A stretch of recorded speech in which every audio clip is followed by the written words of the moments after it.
motherfuckers wanna keep me down, and what goes around, it comes around. If heaven don't want me, then I'm hellbound. And inside my man, it's Southside land. Set fire to the past, walk through these ashes, fighting for the best. Dip black, Fred is shopping. Come and take a ride with me, motherfucker, hop in. Welcome back at a full clip. All aboard this crazy train. No money, no cars, no champagne, but I'm still alive and I can't complain. But trauma free, it's plain to see.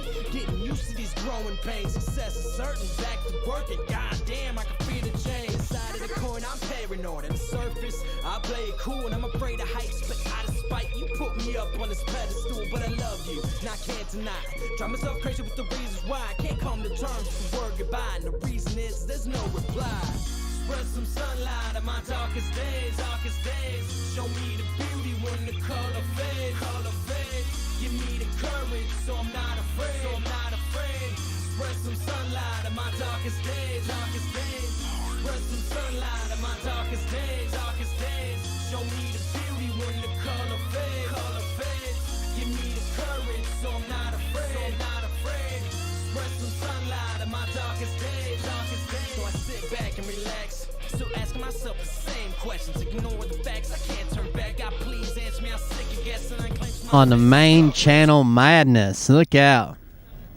Remember this, I live my life with the best of intentions. Don't bullshit me, it's hard to believe. And everything around me is so diseased. So answer this, who the fuck are you? And who the fuck am I supposed to be? Should I listen to God and all his prophets? Listen to the greed that aligns my pocket. Listen to the hypocrites compared to the prophet. Listen to the pain that I clearly adopted. I can't move on when I'm stuck in the past. Hard to forget with a flag at half mast. Hard to live in the mood so fast. And everything around me is made of glass. And I wanna let you know that I got the message. Stuck in the rut and I'm up for suggestions. But where the fuck is the light of my tunnel? So hand me the bounce, I'm starting to stumble. They always say that the strong survive. How do we know too young to die? When happiness is in short supply, they hand you a pill and they tell you to try to love you. And I can't deny. Drive myself crazy with the reasons why I can't come to terms with the word goodbye. And the reason is there's no reply. Spread some sunlight on my darkest days, darkest days. Show me the beauty when the color fades, color fades. Give me the courage, so I'm not afraid, so I'm not afraid. Spread some sunlight on my darkest days, darkest days. Spread some sunlight on my darkest days, darkest days. We're probably still on the verge of losing the channel, but might as well go out with style. I'll move everything over to MySpace. Fuck them.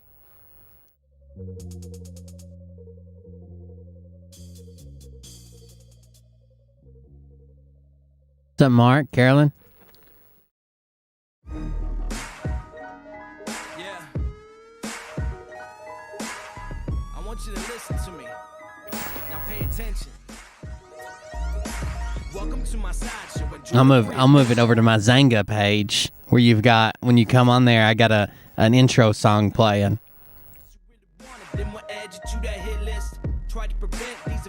White Power Media on AOL. That's right. I still own. By the way, if you're on Facebook and you don't want to list where you work at because people are crazy and they'll call your employer and try to get you fired, I own Wyatt Power Media. And a lot of the original, the OG people who used to follow the show actually list Wyatt Power Media on Facebook as their employers. And every once in a while, I get calls saying, "Oh, this person said this, and they were mean to me, and they should be fired." It's funny.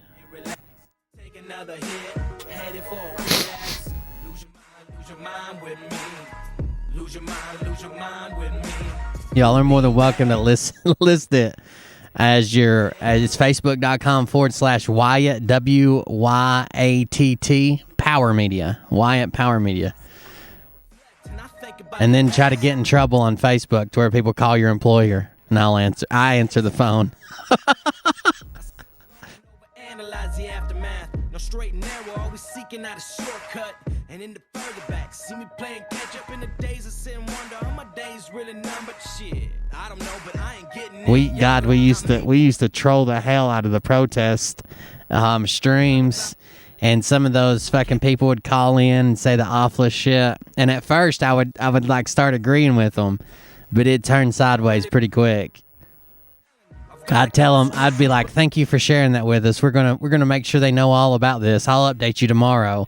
Then I'd message them back the next day and be like, we took your advice and we gave the person a promotion. They're now they're now the head of our communications team and shit. Like, they got mad. God.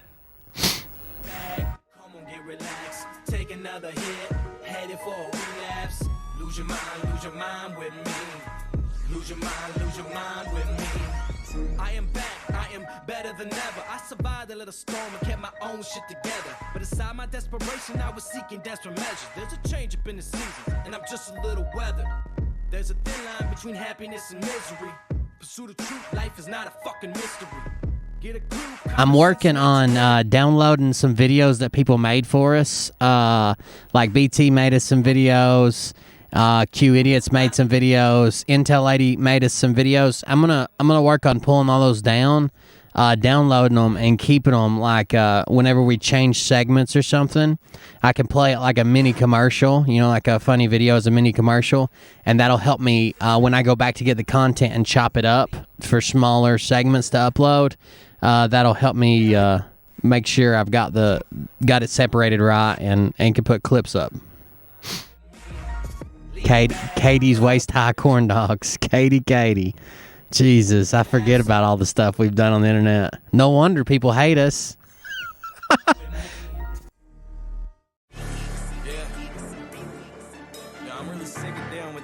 All right, guys, I'm going to fire up Cold Beer Condemned just to make sure everybody knows we're on the main channel. Give me just a second.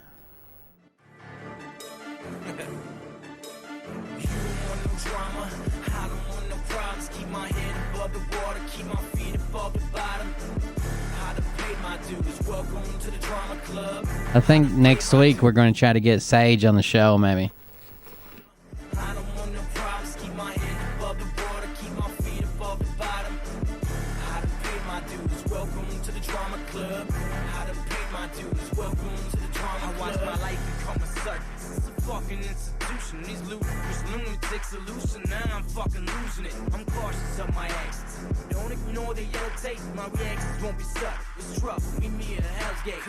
We'll have to get ready for all the hate that's coming, though. Let's go ahead and get started. If anybody comes in for Cold Beer Condemned, we'll let them know we're on the main channel. Cold Beer Confessional tonight on the main channel tonight, and make sure they're subscribed to both channels. But we'll go ahead and get started.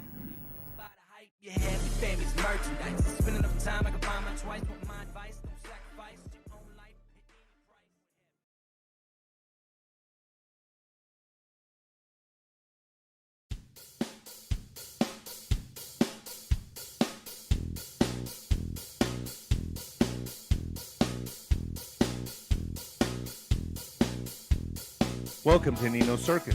I'm here to help out. This isn't easy. What else would you be doing right now? I got some snake oil to sell you and bite people and touch you. It's not easy. It's become a job. Oh boy. All right.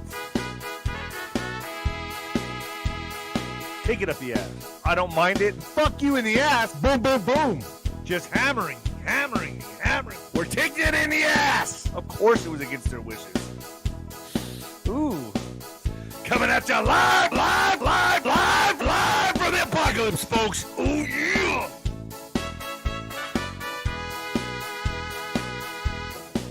What are you doing? I'm bored out of my fucking mind. Oh, you made a mistake? Fuck you. What's going on? We're fucked. Wake up! I get worked up.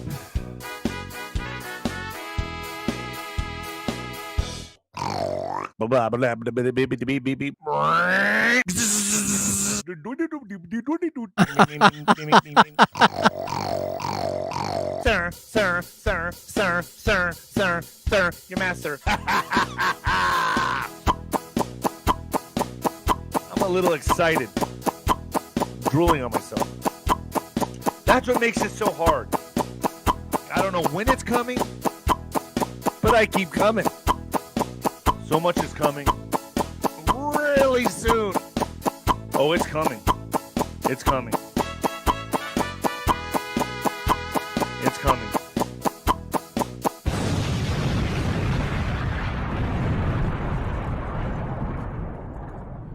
All right.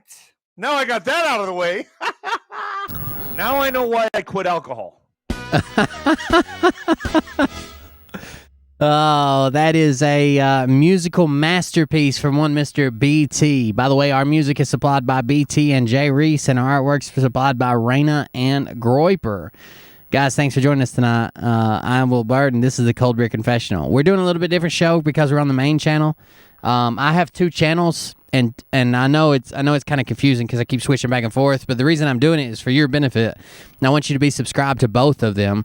That way, no matter where I go live at, or if we get taken down, you'll still be able to get to them. So I have two YouTube channels. Cold Beer Confessional is the main channel, and Cold Beer Condemned is the backup. For the last 2 weeks, I've been on the backup, which would be Cold Beer Condemned. Tonight, I'm going to be on Cold Beer Confessional. So the 20 people that are on Cold Beer Condemned, mosey your ass over to Cold Beer Confessional and watch the show, because I'm going to be turning that channel off in a minute. Not a whole lot of announcements tonight. Hope everybody enjoyed their Thanksgiving, got through that, and the weekend here. Tomorrow or Monday is supposed to be some kind of crazy day, 333, whatever bullshit. Jeff's mom's a matter of national security. Just a lot of small things. We actually did a Brad Barton video last night, and that turned into a Telegram debate between Jordan Sather, who I kind of like. I mean, I don't agree with on everything, but I like him. He's as a person, he's a funny guy, and that's the first time I ever heard about QAnon. Actually, was from Jordan Sather. He's the first person on YouTube that I ever saw. I don't think there was anybody before him, but maybe there was. But that was pretty fun. If you haven't seen last night's show, that got kind of interesting. We only got about half of it, so when Jordan uploads his version of it, I'll probably go get the rest of it, and. Not a whole lot else. You're going to see a whole lot of more of me, some clips, some small stuff. We'll probably do a paid membership show, maybe once a week, twice a month, something like that. Yeah, I'm back. I'm almost back to full health. I almost got taste back and everything. So there we go. Thank you guys for joining us tonight. We're going to go ahead and get started. If you're on, look down at the channel you're on. I'm getting ready to turn off Cold Beer Condemned. Cold Beer Condemned. If your video goes off, then you need to go to the search bar on YouTube and type in Cold Beer Confessional. I'm going back to the main channel tonight, so make sure you make your way over there. You should know if you're in the backup channel, because you're going to see a whole lot of the restream bot in the chat, because most people are on the main channel. So if most of the comments you see say restream bot on it, then you're on the backup channel. I tried to keep them named similarly for the branding, but that's also kind of confusing when people don't know what channel they're on. So I'm going to turn that channel off, and we'll be on the main channel, Cold Beer Confessional. If you want to see the rest of the show, we're covering Phil tonight and a video he did yesterday.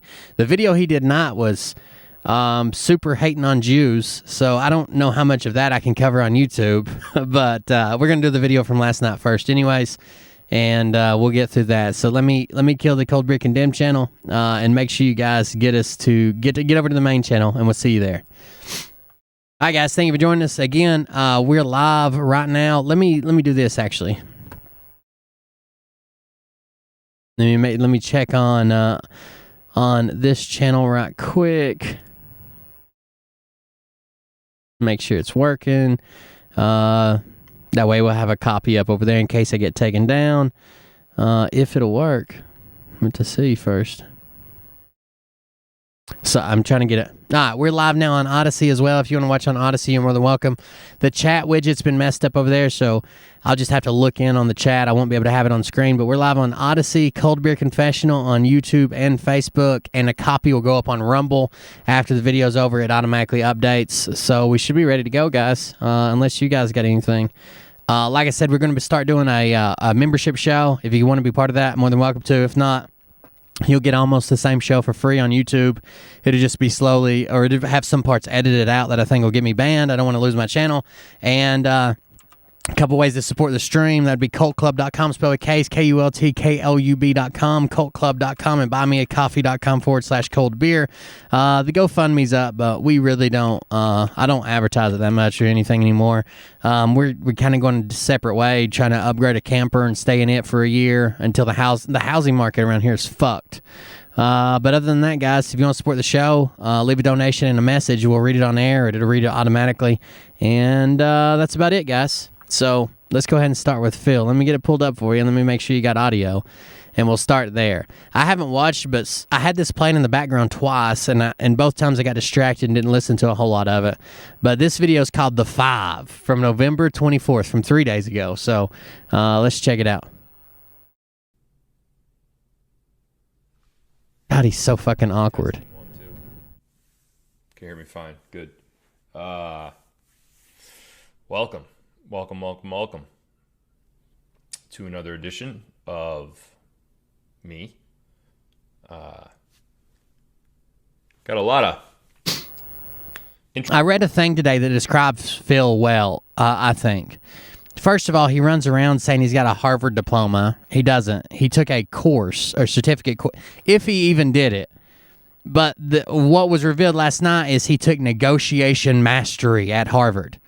That's an 8-week online course where you get a certificate. It's not a degree. He didn't attend. Like, it's just it's a professional course. I mean, and if he did that, more power to him. But really, that's just paying the money to get a little course to kind of pad your resume. I don't know why he would hang a fucking this shit on his wall that says he attended Harvard and list it down on his fucking Facebook and shit. But, you know, the way he was described earlier was like he's just addicted to the money, right? He's got to keep the fans because he's got to keep the money flowing. He's got to keep the money flowing because he doesn't want to work hard, and he wants to fucking drive a Tesla, and he wants to travel first class, and he wants to go to Las Vegas every weekend. And so far, I mean, the one thing I can't knock about him is it has worked. I mean, he's made a lot of fucking money. I don't know if you guys have seen him fucking running around to Tampa and Las Vegas and fucking New York City and his vacations and hot tubs and first class and nice-ass car and nice-ass shit. He's making a lot of money. He's lying and fucking a lot of people over, giving out false hope and signing them up for multi-level marketing, and they're never going to make their money back in. They'll never make their initial investment back. But he's making money, and I think that's his main goal. Interesting stuff to talk about tonight. Like my receding hairline. Lives that are kind of not scripted so much. There's a lot of confusion out there. A lot of confusion. There's a lot of questions. Mostly fueled by me. In terms of who said this and who said that and a whole bunch of stuff. So last night, there was a very long, very revealing. So he's fixing to talk about this phone call he had with the Five. I personally think he hadn't done a show in a few days. He said he was going to do a show. He canceled it. He said he was going to do it again. He canceled it again, and his audience got mad at him. And they're like, "What the fuck? Like, do the show." And he's like, "I had a phone interview with the five Qs of QAnon, and I had to be there, and lots of stuff was revealed. Comms." And I think it was just him because his audience was mad at him. Group phone conversation that I was on. And obviously it ran over time, much longer than I thought it was going to. Georgie's here. Hi. A lot of people got a little aggravated that I didn't go live. So let me address this, one more time, and then we'll move on from it. I know a lot of you are newer to my channel. Many of you have been with me for a very long time, and I'm thankful to both groups, the newer followers as well as the older ones. I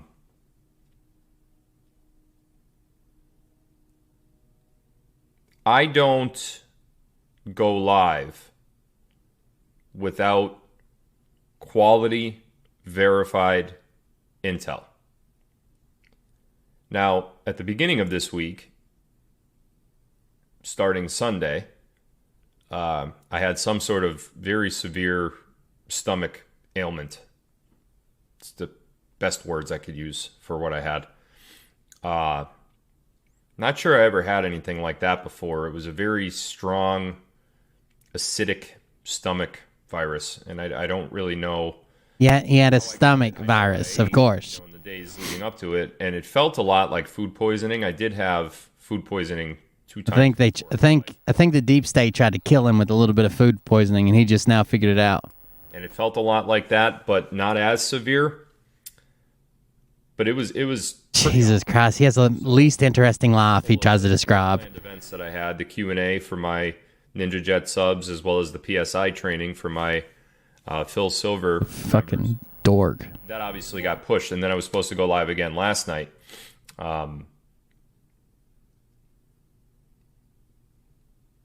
When there's something else that happens that is the type of event that causes me to be able to gather that intel, that event takes precedence over my live schedule. It's Mariah. It's not Ollie. Hey. It's hard to see your hair. It's dark in here. Yeah, Well, that's I it. can't tell which way. And I said Georgie. That probably confused people. They think you're Ollie. It's your very, very round face. You look young and youthful, Yeah. like a child. Ollie doesn't wear nearly that much makeup. Ollie's asleep. That's Mariah. Mm-hmm. All right, Listening. back to the videos. And the reason for that is because that's where my lives come from. That's the content of all my lives come from those type of events. So Love you, Yori, and everyone. sometimes it's a some sort of digital meeting. I won't go into that too much, but there's a lot of times that I have to prioritize the intel talks and those type of meetings and gatherings over going live. Now, I know that doesn't fit well with a lot of you guys, and I know my schedule has always been, this is nothing new, my schedule has always been a little volatile. You know, I set a day to go live, and most of the time I hit those days. He doesn't hit those days. He misses all the time and always has an excuse. Postponed. Very rare do I cancel. Hey, Very, very rare. what's up? But postponements do Oh, happen. that's a donation through Odyssey. Thank you for that. Thanks for streaming with us. That was from Thomas. Thank you. I appreciate it. Now, I want to read something here real quick, just to show you guys something. Give me one sec.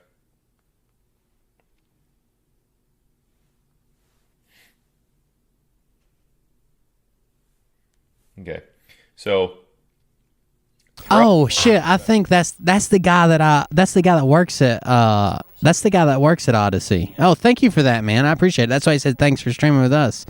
Yeah, man. We don't have to worry about it getting taken down over there. Thank you for that. I appreciate it. We're going to get into the good stuff in a minute. Just bear with me. Throughout the month of November, I went live on the 1st, the 4th, the 6th, the 9th, the 11th. Hold on, bud. I didn't even stop anything. Hold on. Liam wants to be on here for a minute. Hold on. Let's see. Yeah, been done here. Hello, everybody. Since you've been on it. Yeah, it's been a while. I've had plans for. I didn't really eat a lot this Thanksgiving. I really just ate stuffing, and the day after we had all the dessert, so I just ate that. That's basically my Thanksgiving. I just ate a bunch of stuffing and then just ate dessert after the next day. And if my toboggan looks weird, I actually have something in it. Let me show you.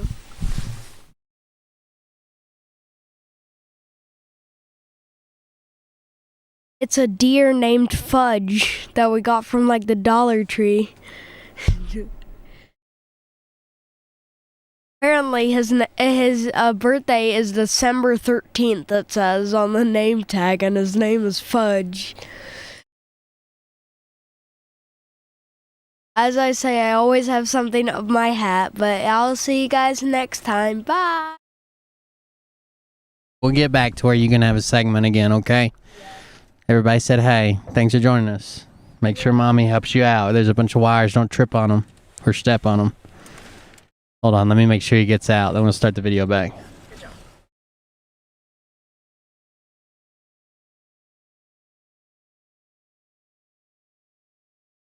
No, not. All right. We're back. See ya.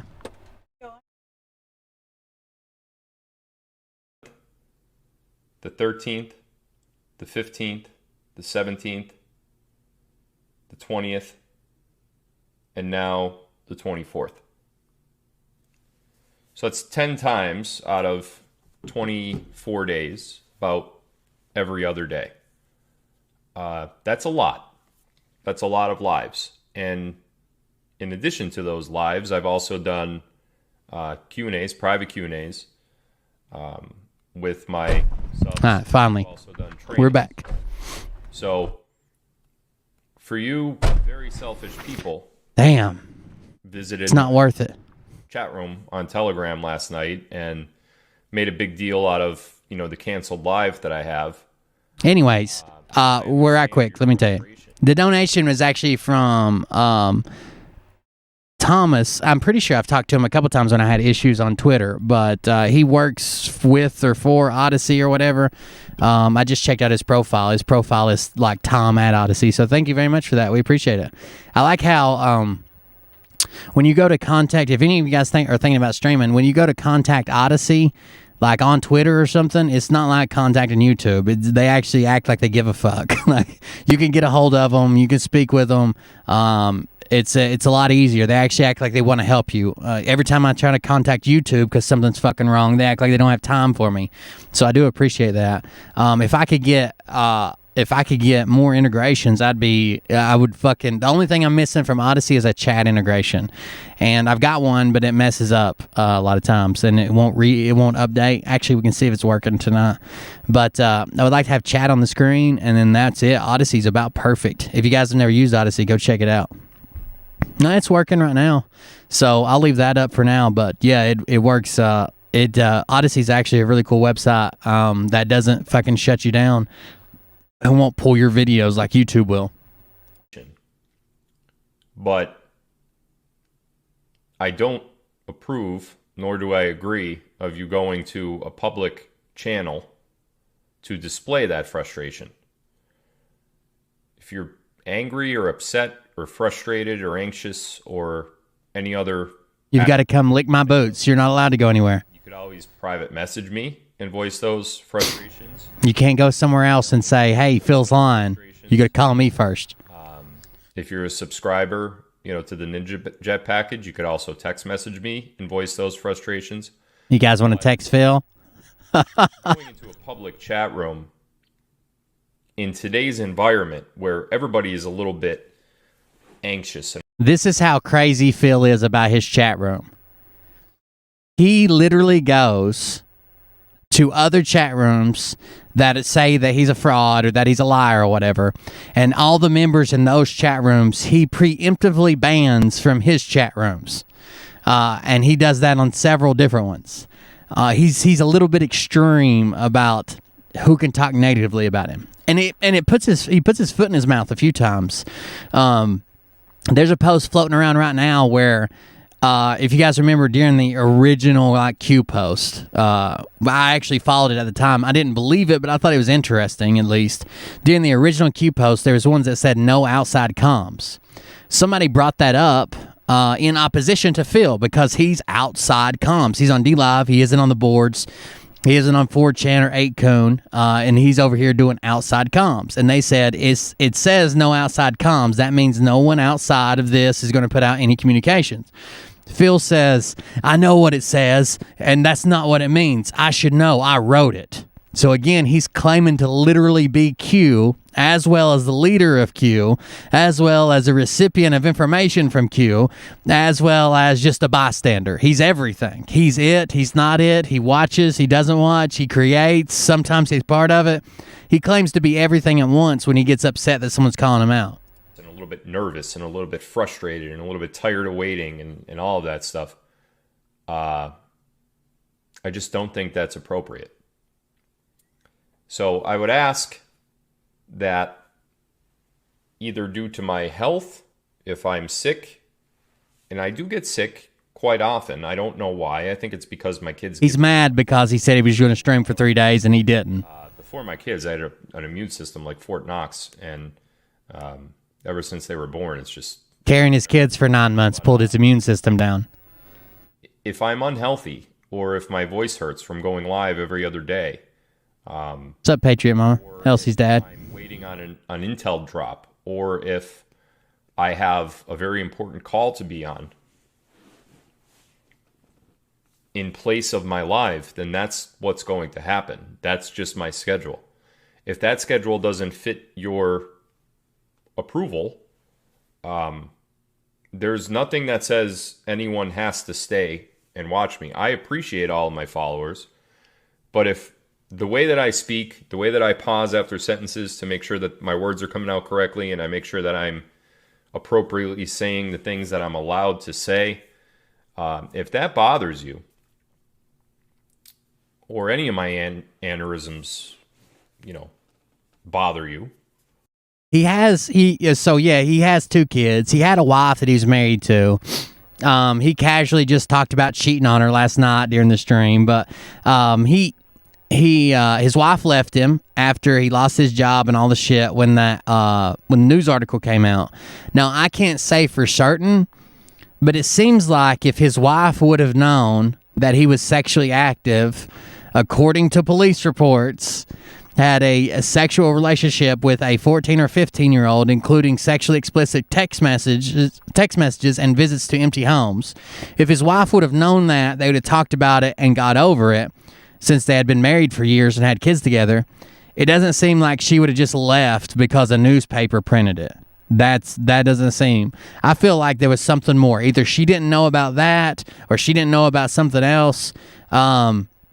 But the thing happened, back in 2010? So 10 fucking years ago? You think she would have known about it, they would have moved past it, and then when it hit the newspaper, it would have sucked, and she would have been embarrassed, but I can't imagine her leaving just because it became public if she knew about it, because it was public before. He was in the paper before. There's old pictures of him. There's his booking photo. All that shit already exists. If she would have just Googled his name sometime. It seems like it may have been a surprise to her, or something else may have been a surprise to her. Some new development, a new scandal. Maybe she didn't know how far down the QAnon shit he was. I don't know. But she left after that article. And the last thing I heard about his children, which he planned to fight, I guess, and made some very weird threats about his ex-wife, but he was not allowed unsupervised visitation. He was not allowed unsupervised visitation. Now, Phil claims that what brought all this back up was the check that he bounced and then forged documents to make it seem like he had money in the bank that he didn't, for some home improvement contractor. He wrote a bad check, it bounced, the contractor contacted him, he said, no, it's good, and the contractor said, no, it's not, and he said, well, here's my bank statement, look, it says it has, $35,000 or whatever in it. That's what brought it all up. Now, last night and before, he says that the reason he claimed and went to jail and claimed he wrote the bad check was not because he wrote it, not because it was his fault, not because he was taking responsibility, but because his wife actually did it. And because his wife actually did it, that he took the heat for her, and then she still left him because he's such a simp and a good guy, whatever. I don't believe that. I think that he wrote it. Then there's nothing that says you have to watch me. Now, like I said before, I appreciate all of my followers. The dono.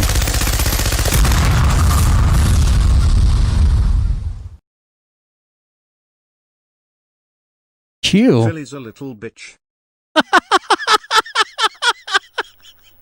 Uh-oh. Q is now donating to the show, letting us know that Phil is a little bitch. So I didn't say that. That was somebody. Q donated that, Phil. Maybe you need to talk to the 5 or the 6 technically with you, but no, the 5, and make sure that they know that they're not supposed to be calling you a little bitch. And everything that you guys have done for me, but I don't appreciate. I just had the article up. Hold on just a second. I'll pull it back up and read exactly what it says so no one could say that I'm claiming something that didn't happen. It is from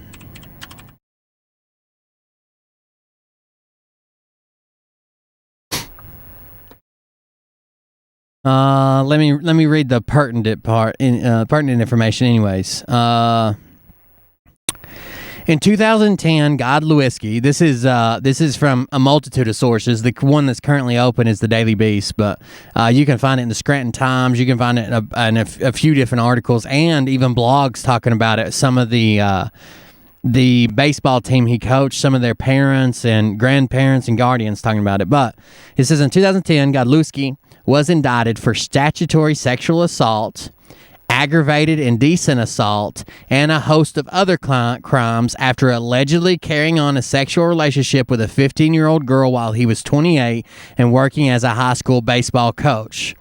Godlewski ultimately avoided the most serious charges over the alleged relationship by pleading guilty to a misdemeanor charge for the corruption of a minor.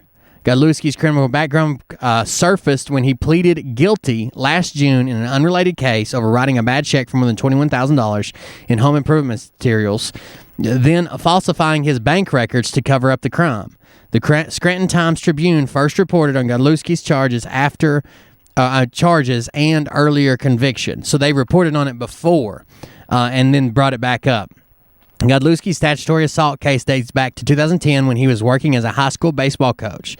Godlewski allegedly met a 14-year-old girl through his coaching job. According to contemporary news reports, Godlewski became close to the girl by helping her grieve after her boyfriend died. At some point, Godlewski and the girl allegedly began having sex. Godlewski, who also worked as a realtor, allegedly used that job to have sex with a girl in houses that had been put up for sale and vacant. Police later claimed to find thousands of text messages between the pair that one report at the time described as extraordinarily explicit. That's in quotes. The police report claimed to find thousands of text messages that it claimed and described them as extraordinarily explicit. Godlewski allegedly also gave the teenager diamond earrings and a diary with an entry where he contemplated her young age, purportedly writing, "Realize that you're only 15, but quickly stopped caring." That's a direct quote. "Realize that you're only 15, but quickly stopped caring." After pleading guilty to the corruption of a minor charge, Godlewski served 3 months under house arrest and 20 months on probation. And this is a quote from his lawyer that he still uses, DeAndrea or whatever his name is. He did have a guilty plea on corruption of a minor, his lawyer said, Joseph DeAndrea, who represented Godlewski in both criminal cases. Godlewski's criminal troubles returned in 2020. He allegedly wrote a bad check for more than $21,000 to a building products company for granite countertops and other home materials. In reality, according to prosecutors, Godlewski only had $267.95 in his bank account. When the company pressed him for proof he had the money after the check bounce, Godlewski faked a screenshot of his bank account that purported to show he had $35,000 in his account, not $267.95. The allegations were that he passed a bad check for some construction on his house, the lawyer said. And that's what basically brought him back up was the next time he was charged.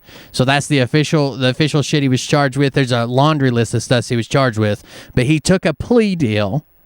He pled down the charges by pleading guilty to corruption of a minor. Not she recanted her statement. Not they said they were going to throw her in jail if she didn't testify. He even had... One of the charges had to do with badgering a witness, like threatening or intimidating a witness.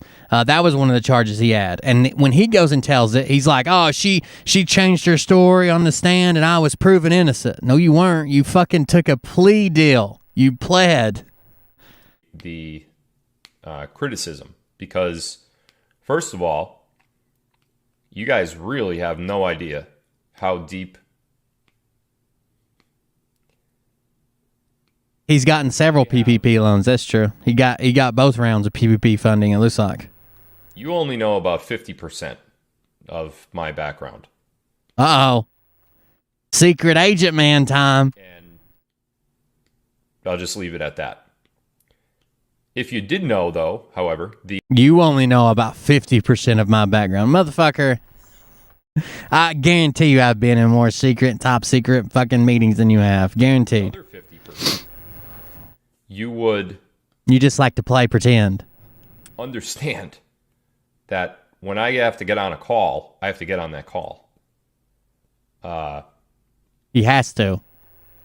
Everything will eventually... He could tell you, but then he'd have to kill you You'll know everything about me someday. someday. Perfect. And I don't really know. I don't know. But I do know that there are certain things that I can tell you. There are certain things that I cannot tell you.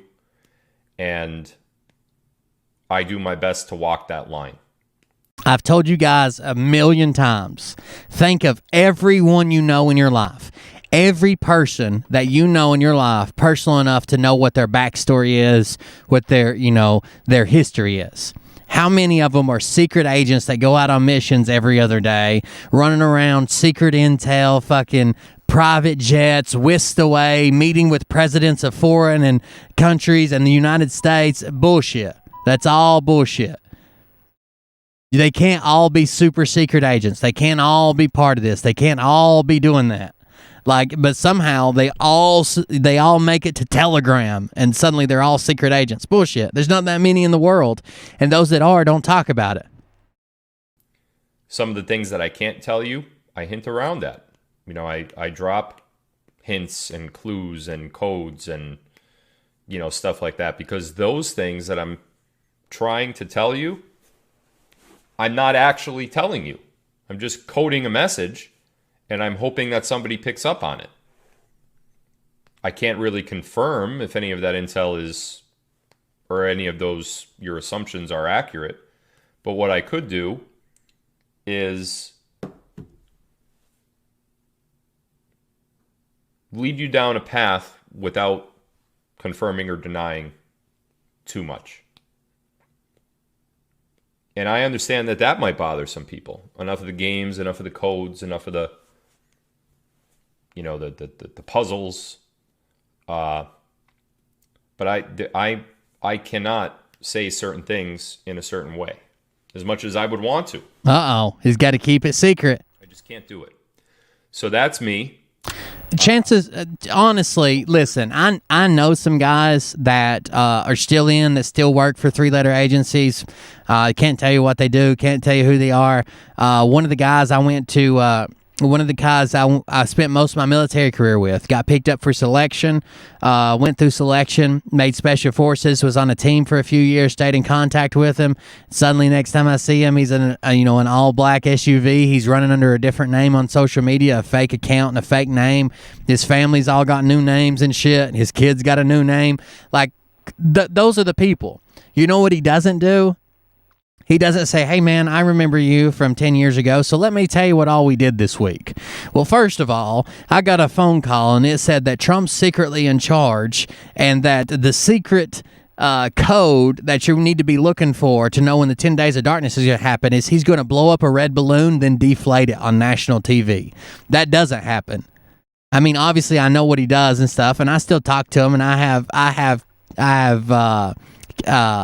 an ability to communicate with him, and talk to him and ask him about his mom and dad, and ask him about his family. His dad worked at the White House for a long time doing some security stuff. Talk to him about back in the day when we served together, when we deployed together and shit like that. And then every once in a while he might say something about, oh yeah, my job takes a lot of time, or my job's been real busy, or I went back to the sandbox, or I've been overseas. But he doesn't give out the details of his shit. He doesn't start a YouTube channel. He doesn't hop on here and tell people all this stupid bullshit. He doesn't claim that he's being hunted down and he had to have state troopers posted outside his house so his mother wasn't taken out. He doesn't do shit like that. He's a grown-ass man. He knows what'll happen if he fucking spreads all this all around the internet, so he doesn't do any of that. Everybody's okay with that. Because all devolution means simply is taking power and handing it to basically a lower entity. What the way they want to use it is that President Trump took power away from the president's office and gave it to the military before he left, or the military stepped in and took power away from Biden and took it themselves. They like this stupid bullshit where they say that there's 9 generals that are in charge of 9 different sectors in the United States and blah, blah, blah. The problem is there's literally no evidence other than, yeah, it's kind of, some weird shit happened. Biden's not the greatest president, and some guy said so on the internet. That's literally the precipice of all. That's all of their intel they have. All of the evidence they have is some weird shit happened, and Biden's not doing a great job according to a lot of people. And did I mention some weird shit happened? Oh, also someone said it on the internet. So did I mention that already? Someone said it on the internet. That's all the evidence they have. Truthfully, It's really, none of that is going to change. There's nothing that I can change about it. I can't come right out and tell you. Devolution in its simplest form could mean a lot of things. So like if we used it in its simplest form, it could be like at a high school, the principal catches a fucking illness and has to be out for the rest of the year. So through the process of devolution, they gave the power to the vice principal. So the vice principal was like the person in charge. Typically, they'd use it in conjunction with, that's just super simple, but typically they'd use it in conjunction with obviously a country and some type of lower power gaining control of the entity. It doesn't say for what reason, it doesn't say how, it doesn't describe any of that. It's just a lower form of power taking over for an entity for whatever reason. X, Y, and Z, if X, Y, and Z will legitimately get me in a lot of trouble. I do my best to say everything that I could say. I think the saddest part is these people, all for a little bit of name recognition, all for some money, pay off their house and take a few vacations and buy a fucking Tesla. All in the name of them doing this instead of a regular job, plus a little bit of clout. They're leading people directly to slaughter. They're leading people to get fucking snatched up. They're leading people to get fucking arrested. They're leading people to get interviewed by the FBI. They're leading people to get set up by some FBI agents. They're leading people basically to slaughter. Phil and people like that, Phil and Brad and Lynn, you'll never catch them at the protest that accidentally turns violent. You'll never catch them at being set up by the FBI claiming that they were going to kidnap some government official. You'll never catch them at the side of a large gathering of very, very peaceful people, but one person decides to bring HME and fucking blow up a city block. You'll never catch them there or being prosecuted. Instead, you'll catch the regular, normal followers being lined up and prosecuted and given a narrative and a file on them and being investigated by 3-letter agencies. Instead, they'll be off somewhere taking vacation or spending their money or having their Tesla waxed. They're building a group of people who are entirely way too impressionable. They're filling them full of bullshit and reaping all the benefits. But with these benefits comes consequences. They'll never, ever, ever see the consequences. Instead, their followers will have to pay those consequences. The way that I speak or the way that I talk or my unfunniness or my haircut, Carrie, or my, whatever. It's just, I'm me, That's just what I'm going to be, and no one's going to tell me to do or act any differently. I can't customize myself to the best version of myself that... God, he's not even good with words. People just... I could understand if he was like a a dangerously funny or interesting or really good with words or like one of the greatest public speakers of our time. But he's not funny. He has no fucking personality. He's not interesting. He's not enjoyable to listen to. They only make those things up because they're so desperate to hear what they want to hear. They want to hear Trump's secretly in charge and he's coming back. Don't worry. They want to hear this stupid shit. So they make him seem interesting. They make it to where they can fucking stomach him. They make it to where he's the good guy. They make it to where they ignore his past. They make it to where they ignore inconsistencies. They make it to where they ignore how he fucking basically argues with himself. 1 or 2 or 3 weeks from now, he'll be saying the opposite. They make believe just because he's saying what they want to hear. That's disgusting. I've gotten a lot of trouble over the years for being myself in more ways than even you know. And that's just how it's going to be. So I took my 5 minutes and I said what I had to say there. I want to talk about the lemon chest. That's right, guys. Do not see. Fuck you, Susan, over on Odyssey. I'm going to try to open the lemon chest right now, but Todd was telling me from his lives that he's been doing. By the way, if you're not following Todd, you should follow Todd on DLive. His handle is the Todd Father, so it's dlive.tv/Todd Father instead of Phil Godlewski. He's got a great channel going on over there. He does morning prayers, does lives, on different topics that are relevant. That's another common theme. They all have to be this secret Christian too. I guess it's like a prerequisite because they incorporate God and Jesus and the Bible and the lost books of the Bible. They all have to be this weird, overtly Christian character as well that the vast majority of them were not before. That's another thing they're playing up. To our crusade here as well. And Todd told me last week, if you remember, on my last live, I tried to open the chest, but nothing happened. So right now, I don't see the chest accumulating on DLive. So I'm going to, real quick, distribute these rewards. There's only 1,000 in there, but I don't even know if it's working. So, there it goes. Doe's son, you think? 30-second countdown. But I didn't see it accumulating, so there's no reason why I'm going to do a shout-out, because generally I just do that shout-out to build up the chest. But let's see if it actually gives out these rewards. We got about 10 seconds left here. There were a little over 1,000. Jesus Christ, let's go, bro. One. I love it. I love Pepe La Q. So I don't really know what's going on with the chest. Okay, we can move on from the chest. No one's interested. Shout-outs that we usually do. Simply because I don't want to waste time if we're not actually building up the chest. That's kind of the whole point of the chest. All right, let's get right into the good stuff. So, first and foremost, if you've been living under a rock, you probably haven't heard about the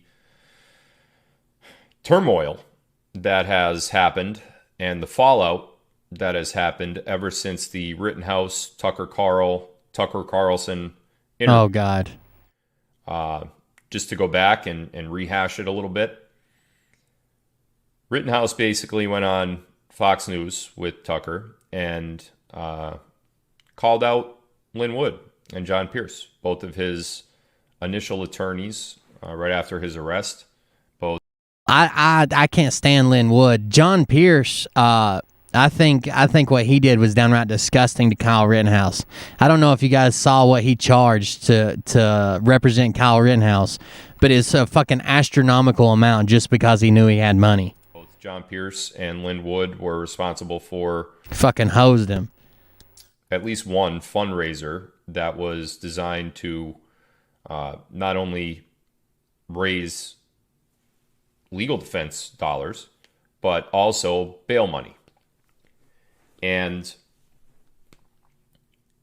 Rittenhouse basically went on Tucker and accused Lynn Wood, and this is the first time Lynn Wood was hearing it. Lynn, now... That's not true.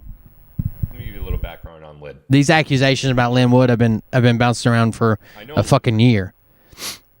I followed Lynn way longer than when he became, super popular during the election. Lynn Wood is not a lying man. This is before he got in a fight with Linwood online. It's not in his personality. Over Mike Flynn. If somebody says that Lynn Wood said or did... We know he sells silver. I've done entire shows on his pyramid scheme. Say that or he didn't do that, I firmly believe with every fiber of my being that Lynn Wood is telling the truth. Why do I believe that? Well, I have a little bit of a background. I am not a lying man, Jenny.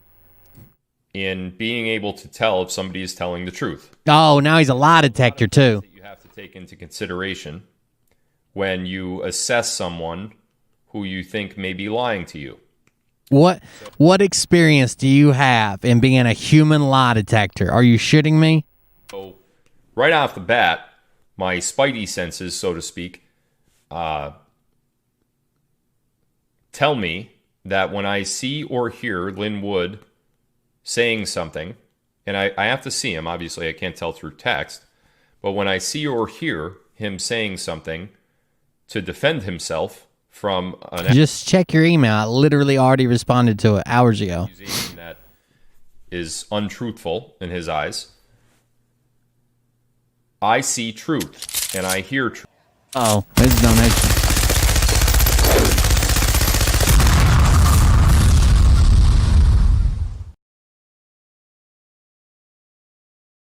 Oh, If Kellen. he's as slow and boring at other things as he is here, I would have fallen asleep by now.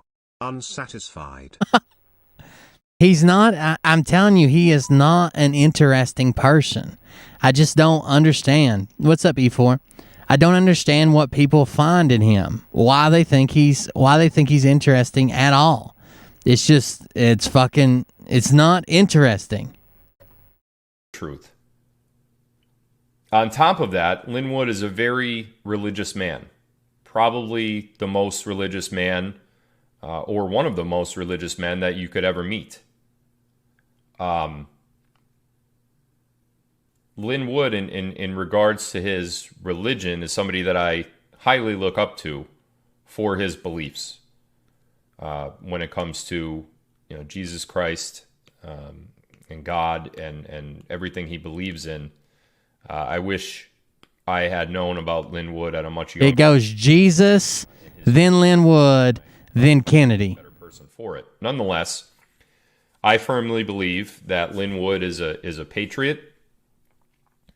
I firmly believe Lynn Wood's words when they come out of his mouth. And until somebody could show me, not an accusation, until somebody could show me proof that Lynn Wood said or did something that he's being accused of, I am going to back up Lynn Wood over anyone else. Oh, of course. Anyone.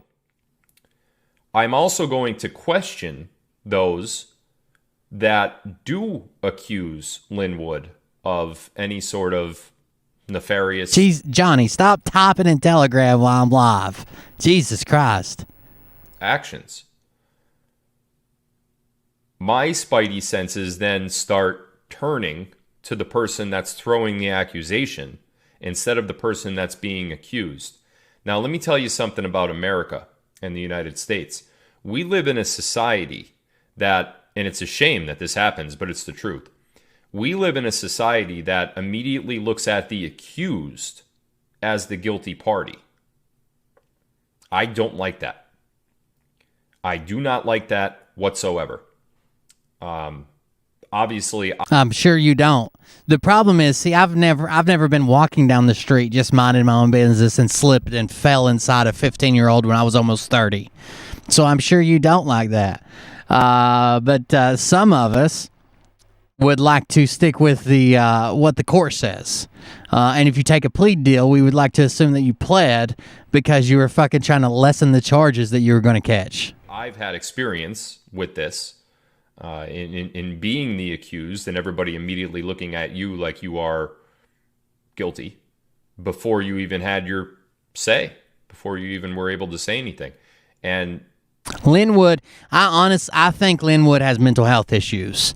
I think whatever his mental health issues are causing an extreme state of paranoia,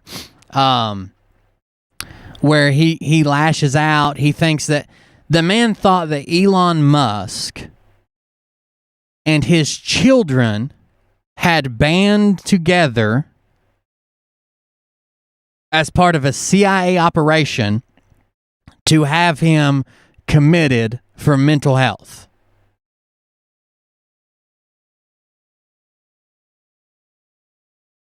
That's far enough for me. He's got issues. That's the same reason that he snapped and turned on Flynn and Powell. He thinks that they're coming after him somehow, so he's going to turn on them. Same reason he's turned on everybody else. The man has mental health issues.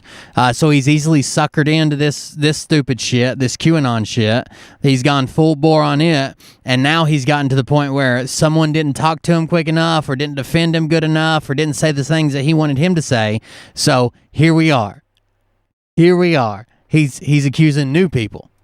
that's just how we are as a civilization and as a society, and that's how we've been trained. Hey, Kathy Roberts, lick my fucking testicles.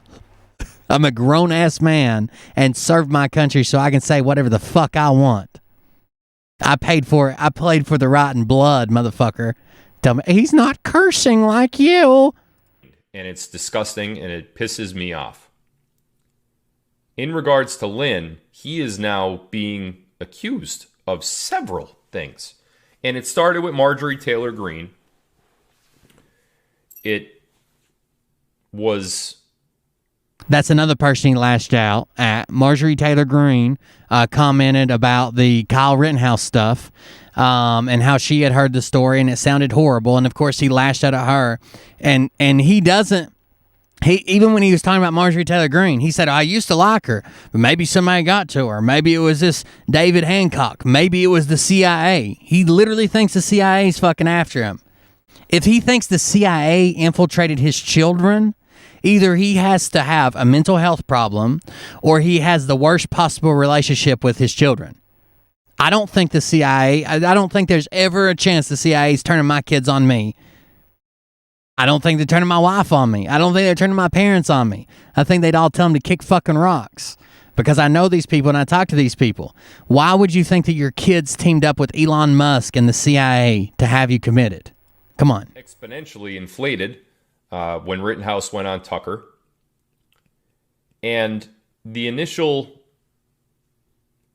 I don't have to listen to you either. Nope, but you do have to lick my testicles. I think that was a requirement. Prerequisite. Of what Linwood was being accused of, initially it didn't make sense to me because let's get to the crux of it here real quick. And I've probably done more research than all these people fucking combined. He didn't do his research. I'm going to move on, and I am going to talk about some very interesting things that I learned last night, and it all relates to Linwood, Sidney Powell, and General Flynn. So stay with me because I promise you this whole line of thought that I'm getting through here is all connected from the beginning of the live to the end of the live. This all relates to one big thing, and it culminated last night in the phone call, which we'll talk about. I think Phil is using his money, well, other people's money, and a lawyer to try to scare people from talking to him. We've seen multiple people come out and say, "Hey, this happened," and then print retractions. News places, telegrams that are supposedly news and shit like that, under the threat of a lawsuit. There is a lawsuit going on right now between him and Chris Kelly, who writes opinion pieces, and the newspaper he writes for, the Scranton Times or whatever. There is a lawsuit going on right now, and that's for like a defamation case that Phil paid for, crowdfunded, because he's so wealthy, but he still crowdfunds everything. That Phil crowdfunded to try to sue them. I think it's for $5 million. I think he's going to fuck up and actually reveal more about what's actually going on with him rather than less, because the paper just filed a subpoena for all the police records from the case of him and the 15-year-old, all of them. And I'm hoping that includes transcripts of all the text messages, the copies of the pages written in the diary, receipts and catalogs of the earrings that he supposedly gave, and all the stuff I just read from that news story that was posted in 2010. They put out the subpoena. His lawyer had 20 days or something to file a written objection. No objection was filed. So that's what's happening right now in the case, is they're gathering all that information, the entire case file, to try to provide it to the newspaper. Now, what I think's going to happen is Phil is trying to get him to shut up, or trying to get him to settle with him so he can just get money and he can say, oh yeah, see, we won, we did this, we got it. But what I actually think is going to happen is the newspaper's going to get even more information and an even better story out of this, as long as they hold on and keep up. I mean, the newspaper that big probably has lawyers on retainer anyways. It's not like they're losing anything. The problem is Phil uses other people's money and a lawyer on retainer that he crowdfunds, that he takes from his followers, to try to sue everybody. Now, a lot of people, when faced with, hey, either stop saying this or go to court, would just say, okay, I won't fucking say it. I don't want to end up in court. Get a letter, they're scared to death. Get a cease and desist, which is basically nothing. They're scared to death, they'll back off of it. Now, I'm fucking bitter and hateful and malicious, so if I get one, we're fucking going to court. I'm going to be the most famous fucking veteran you ever came out after for fucking reading a news story. But a lot of people will back down when this shit happens. Legal fees can get expensive. I don't care if I have to fucking collect cans and goddamn sell them or something. But it can tie you up for a lot of time, possibly years, and it can tie you up for a lot of money. I'll find a way to fucking crowdfund it, source it, sell something. But me and Phil and whoever the judge is fixing to be motherfucking famous by the end of this shit. About as well. So this goes back to Kyle Rittenhouse telling Tucker that Lynn Wood and John Pierce was the other attorney, more or less had their own best interests, meaning Lynn Wood and John Pierce, had their own best interests at heart instead of Kyle Rittenhouse's. Kyle Rittenhouse was charged with the murder of 3 people. Yes, he was. And neither one of them had ever been defense attorneys for a murder case. It was amazing. The people that he chose around him, or the people that chose themselves to be part of it. That fucking, I don't know. Here's what blows my mind. People on the left will talk shit about people like Al Sharpton and these people that as soon as something happens to a black person, like, they can smell money and they're fucking on it. They're crowdfunding, they're raising money, they're meeting with the families, they're crying, they're giving sermons on the steps, and people will talk shit about those people. But when the same people like John Pierce and Lynn Wood do it, when there's a right-wing thing that happens and these people flock to it and get on it and start crowdfunding and start raising money and start preaching and start standing in the courthouse and start making Twitter posts, they're like, oh, thank God someone came to help him. No, these are the same fucking blood-sucking parasites that they have on the left that do the same thing anytime they think something's racially motivated. When it's on the right and they think it's conservative motivated, that's the same type of people that flock to that. It's the next evolution of ambulance chasing lawyers. They just show up where they think money's to be made. Amongst other charges. Okay? A legal defense. That's right, Peter. The monetary amount needed for a legal defense of that magnitude, especially one that's so high profile like this, is very high. Hey, what's up, Miss Dreamweather? From Joe? The information that's been released, there were fundraisers in Kyle Dory Gallagher, thank you. That were specifically for bail as well as legal defense. And from all of the paperwork that's publicly available that anybody could see. Now, again, forget about what the media said for a minute. Forget about what Rittenhouse is saying. Forget about everything. Let's go down to the crux of what actually happened with those fundraisers. How much money was raised, and where did it go? Kyle Rittenhouse's bail was set at $1 million. Okay? The fundraisers raised approximately... That's not even true. His bail was set at $2 million. Where did it go? Saying, forget about everything. Let's go down to the crux of what actually happened with those fundraisers. How much money was raised, and where did it go? Kyle Rittenhouse's bail was set at $1 million. $2 million. Okay. The fundraisers raised approximately $2 million. His bail was set at $2 million, and he killed 2 people, not 3. The total Or charged with murder of 2 people, not 3. that was spent in regards to Rittenhouse between bail, legal defense, and a whole bunch of other things. They wanted, the initial defense. I'm not going to try to break this down right now. We can do a whole show on this. We've kind of covered it once. There's a lot more nuance to this than what's actually going on. So there were separate fundraisers people were raising money. Some people were under the impression, and the fundraisers were under the impression that the money was going to go to Kyle no matter how he wanted to use it. Other people knew that their money was just a loan and it would be given back. Some people were donating for whatever. If it goes to lawyer, it goes to lawyer. If it goes to Kyle, it goes to Kyle. It doesn't matter. There's a lot of nuance to all these donations. We can go over that. That's not the topic of tonight's show. It's Phil instead. He's not doing a good job of explaining it as usual. He usually doesn't. But there's a lot of different things that went on with the money for Kyle. I think one of the most disgusting things is that people who are saying, well, why would Lynn give Kyle his money if he thinks David Hancock's going to have anything to do with it? First of all, that's not your decision to make. If it's money that you're going to give to Kyle, give it to fucking Kyle. And if Kyle wants to spend it on fucking $2 million worth of cotton candy, let him buy $2 million worth of cotton candy. You can't say, I'm not going to give it to you because I think that it might go to here. That's like if I sell my camper.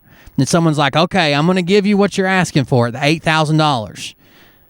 But I'm only going to give it to you if you promise that your wife can't ever touch it. No, you're giving it to me. Give it to me. I'll do whatever the fuck. If I want to stand in front of you and burn it and stare you directly in the eye while I touch myself, you're still giving it to me. For Kyle Rittenhouse, according to what Lynn Wood wanted to do, and now keep in mind, Lynn Wood and John Pierce are not criminal defense attorneys, okay? Lynn Wood isn't anyway. I don't know if John Pierce is. Lynn Wood is a defamation attorney. So Lynn Wood had some input, and Lynn Wood had some push in terms of being able to get these fundraisers to raise money. He needed the money for lawyers. He needed the money for bail. They raised about $2 million.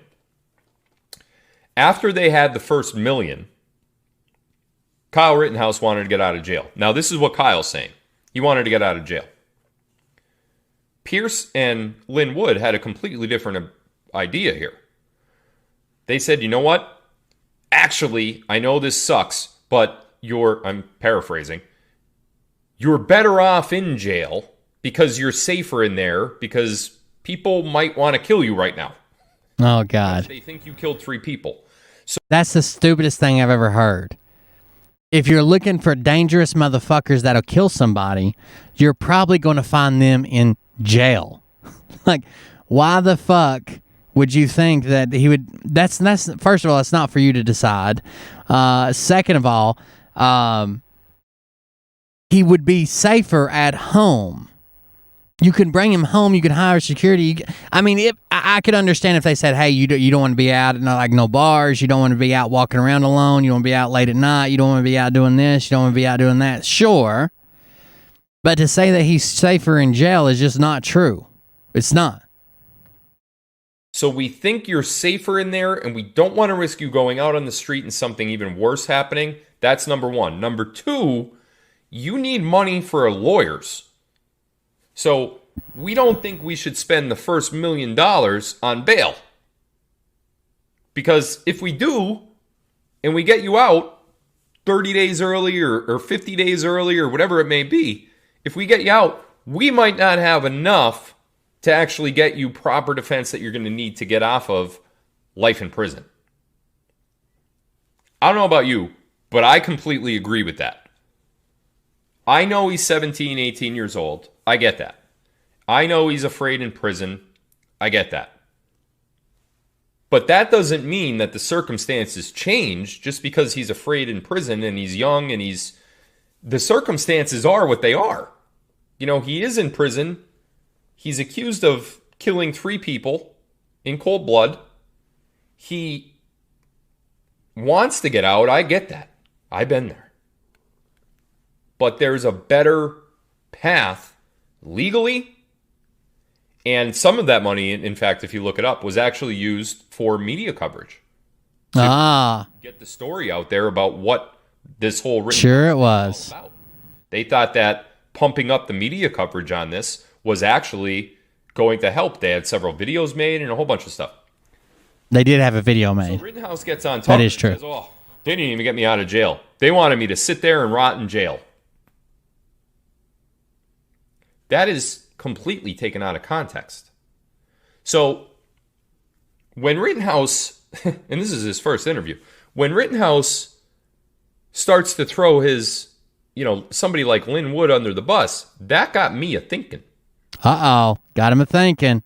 My initial thoughts on this were, why is he doing that?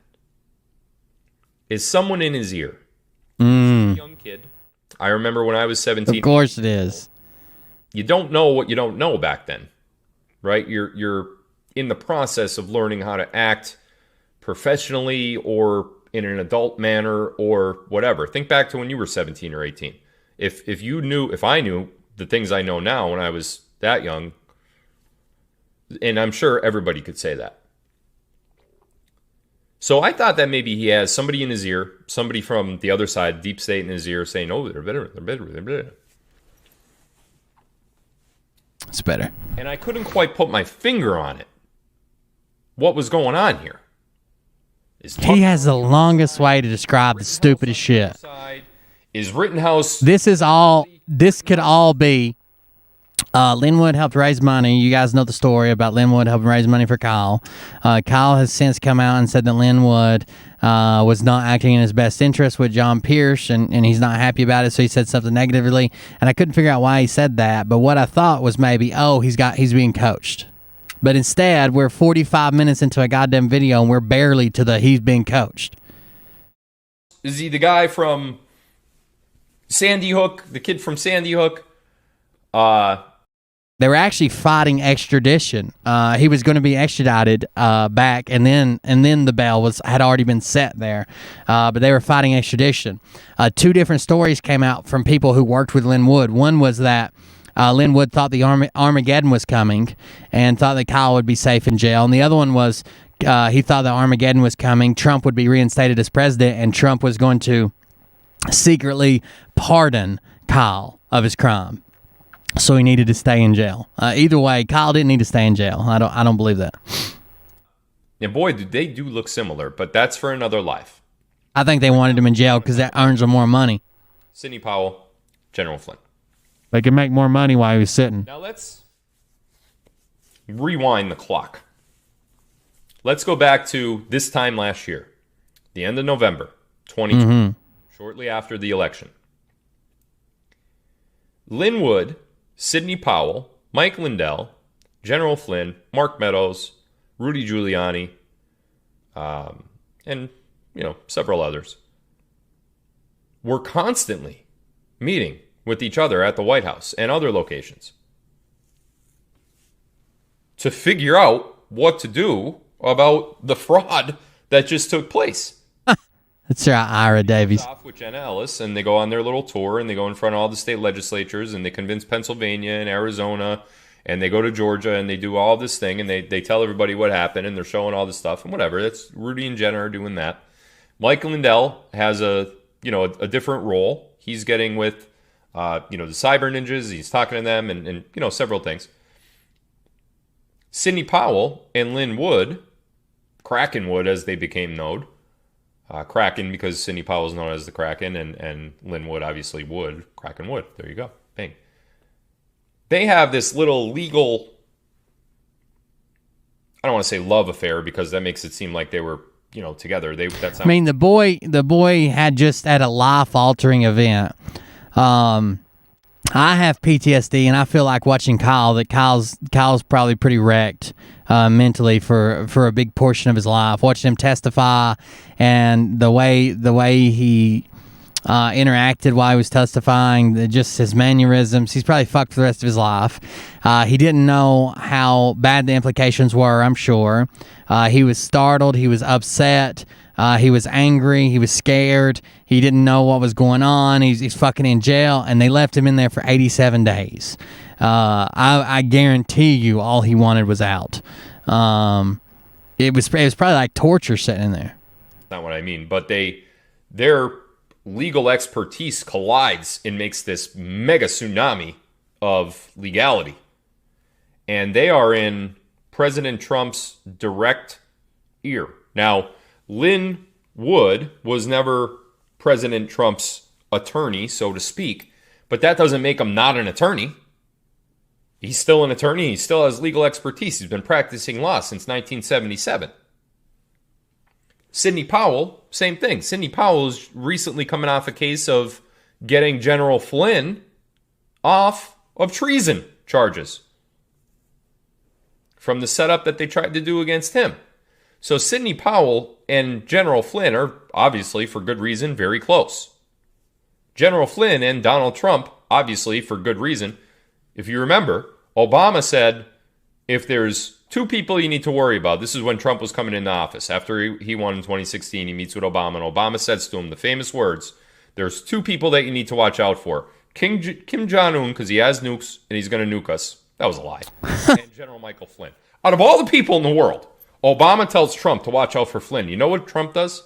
He appoints Flynn, head of NSA. So that's when Obama knew, okay, whoa. So then they went after him. And they started making up all this bullshit, just like they started making up the stuff about Donald Trump.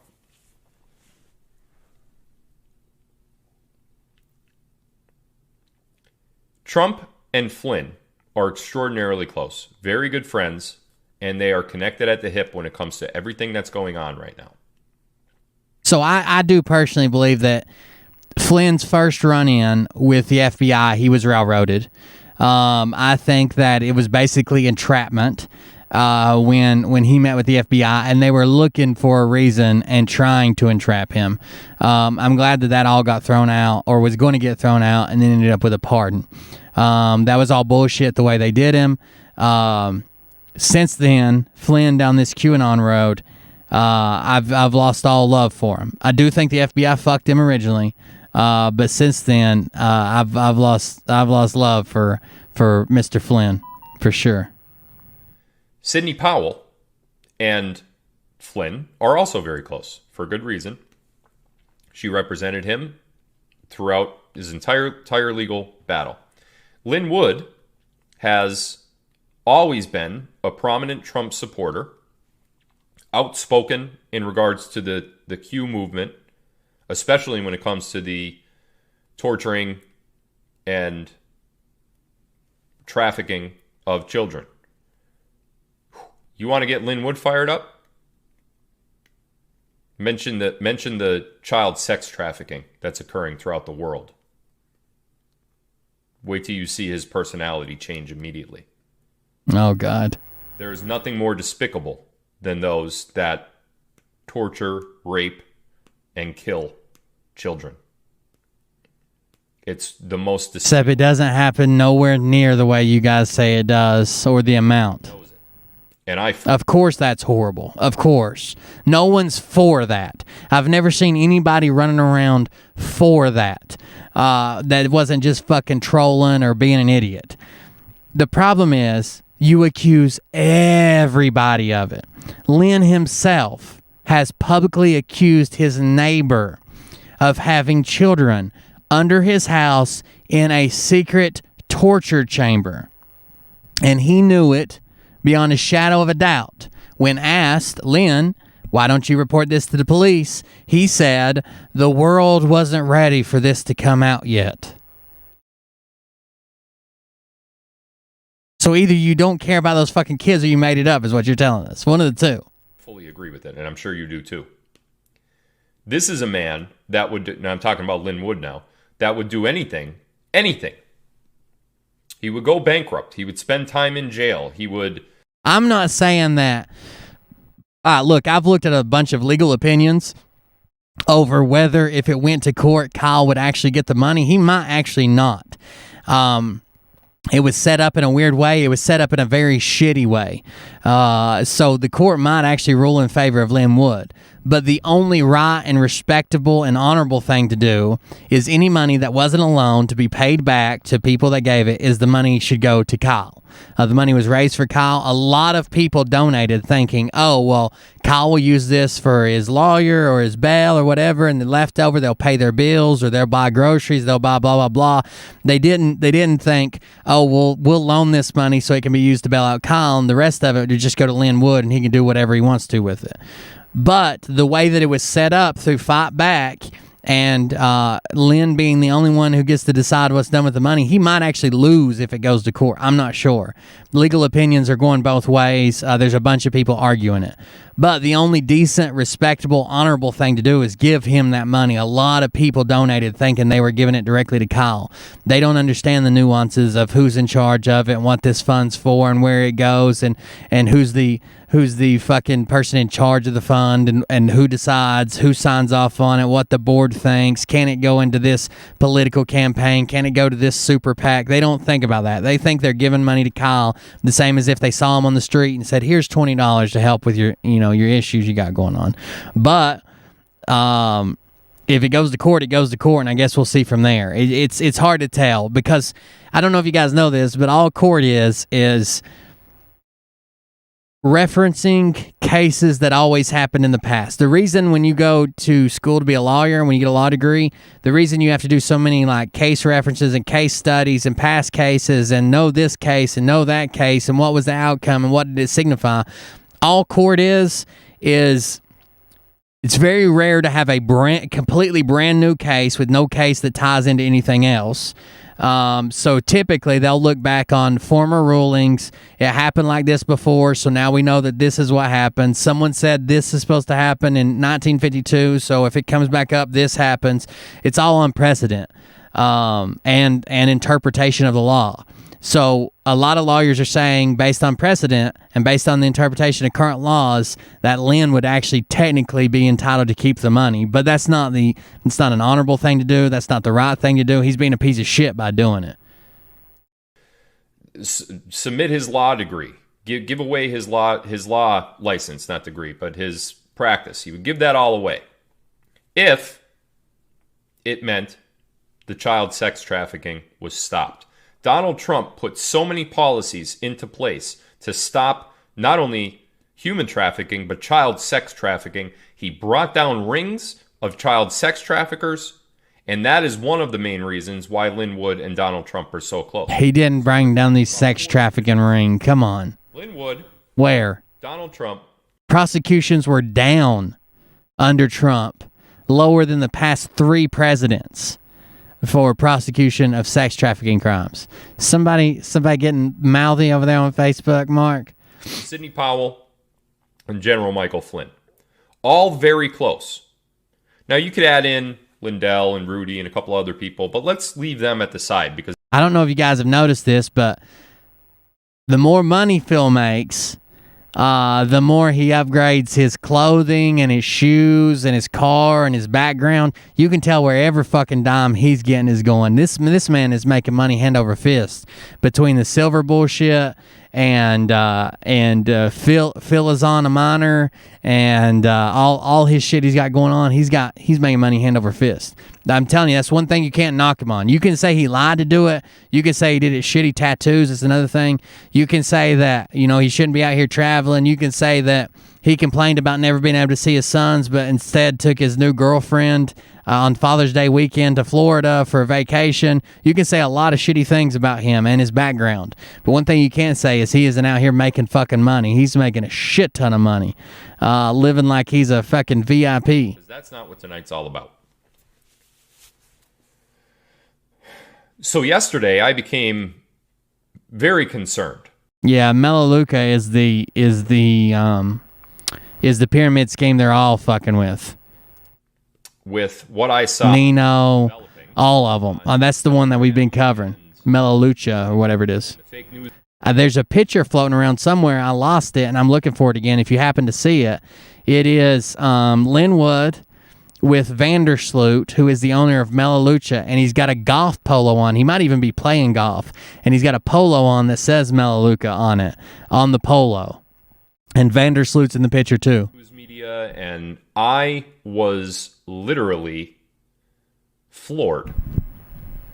It started on Monday with the Rittenhouse, interview with Carlson, and Tuesday became a shouting match, a digital shouting match between Linwood, Sidney Powell. Man, that camera's fucking extreme. And then while all that's happening, the one that caused the shitstorm, Kyle Rittenhouse, is getting pictures with Donald Trump.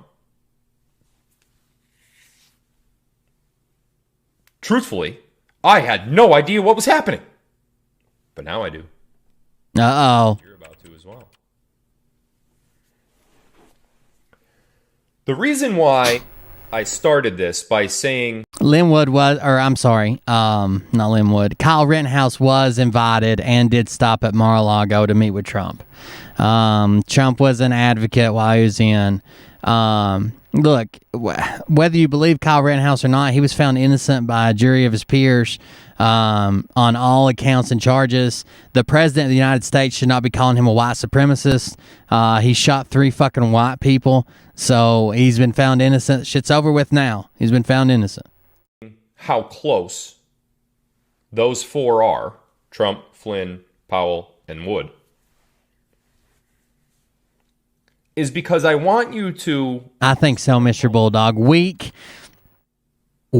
and bashful and not like he doesn't want any type of I don't know. It's like he doesn't want anybody to call him or fucking challenge him or say anything to him. Last night, if you go back and watch the video I did last night when he was with Jordan Sather, it was even weird when he disagreed with Jordan Sather about the stuff. It was very very top 2, I guess, like a very feminine personality and presence. I don't know. It bothered me. Forget about what happened over the last couple days since the Rittenhouse interview. Forget about, for that matter, forget about their relationship, how close they actually are. We... Doesn't want any confrontation. We are all on the same side. I hate... I think to some extent you're probably true, Discernment Files. So I said the other day, see ya, Alethea. I saw you earlier. Thank you for that. Thank you for stopping by. Thank you for hanging out with us.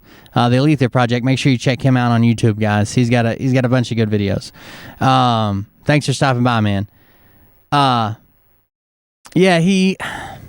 think a lot of people, I said this the other night in one of my live streams, I think some of the worst people to blame are the people who had trustworthy, recognizable names, who were lawyers, who were people you thought you could trust. So Sidney Powell, Linwood, Mike Flynn, Giuliani, those people, they may not have done the actual damage like Negative 48 is doing. They may not actually have people joining a cult and fucking spreading toilet paper and giving them $200,000 and selling their homes and following them to Dallas. But they planted this seed that they had more than what they did. That this was an open and shut case. That this would just be this and that. And even some of the really good evidence they had around the November contest, they lied. They told us it was more than what it was. They withheld some facts about it. They only showed you the portion of it they wanted you to see and hid the rest of it. They weren't open about it like they were claiming. They didn't have what they claimed to have had. It wasn't as open and shut. So when it went nowhere, it caught a lot of people off guard who were prepared for it to be an open and shut case like they said. I think not only did it fool a lot of regular people, they were fooling each other. They were saying, oh, open and shut, I got this. Oh, she's releasing the Kraken. I know something's going to happen then. Oh, they've got video evidence. Oh, they've got watermarks. Oh, this retired general said this, and this senator said that, and this lawyer, he's a lawyer. He wouldn't say that. He doesn't want to lose his license to practice law. And they fooled themselves, they fooled each other, and they fooled the American people.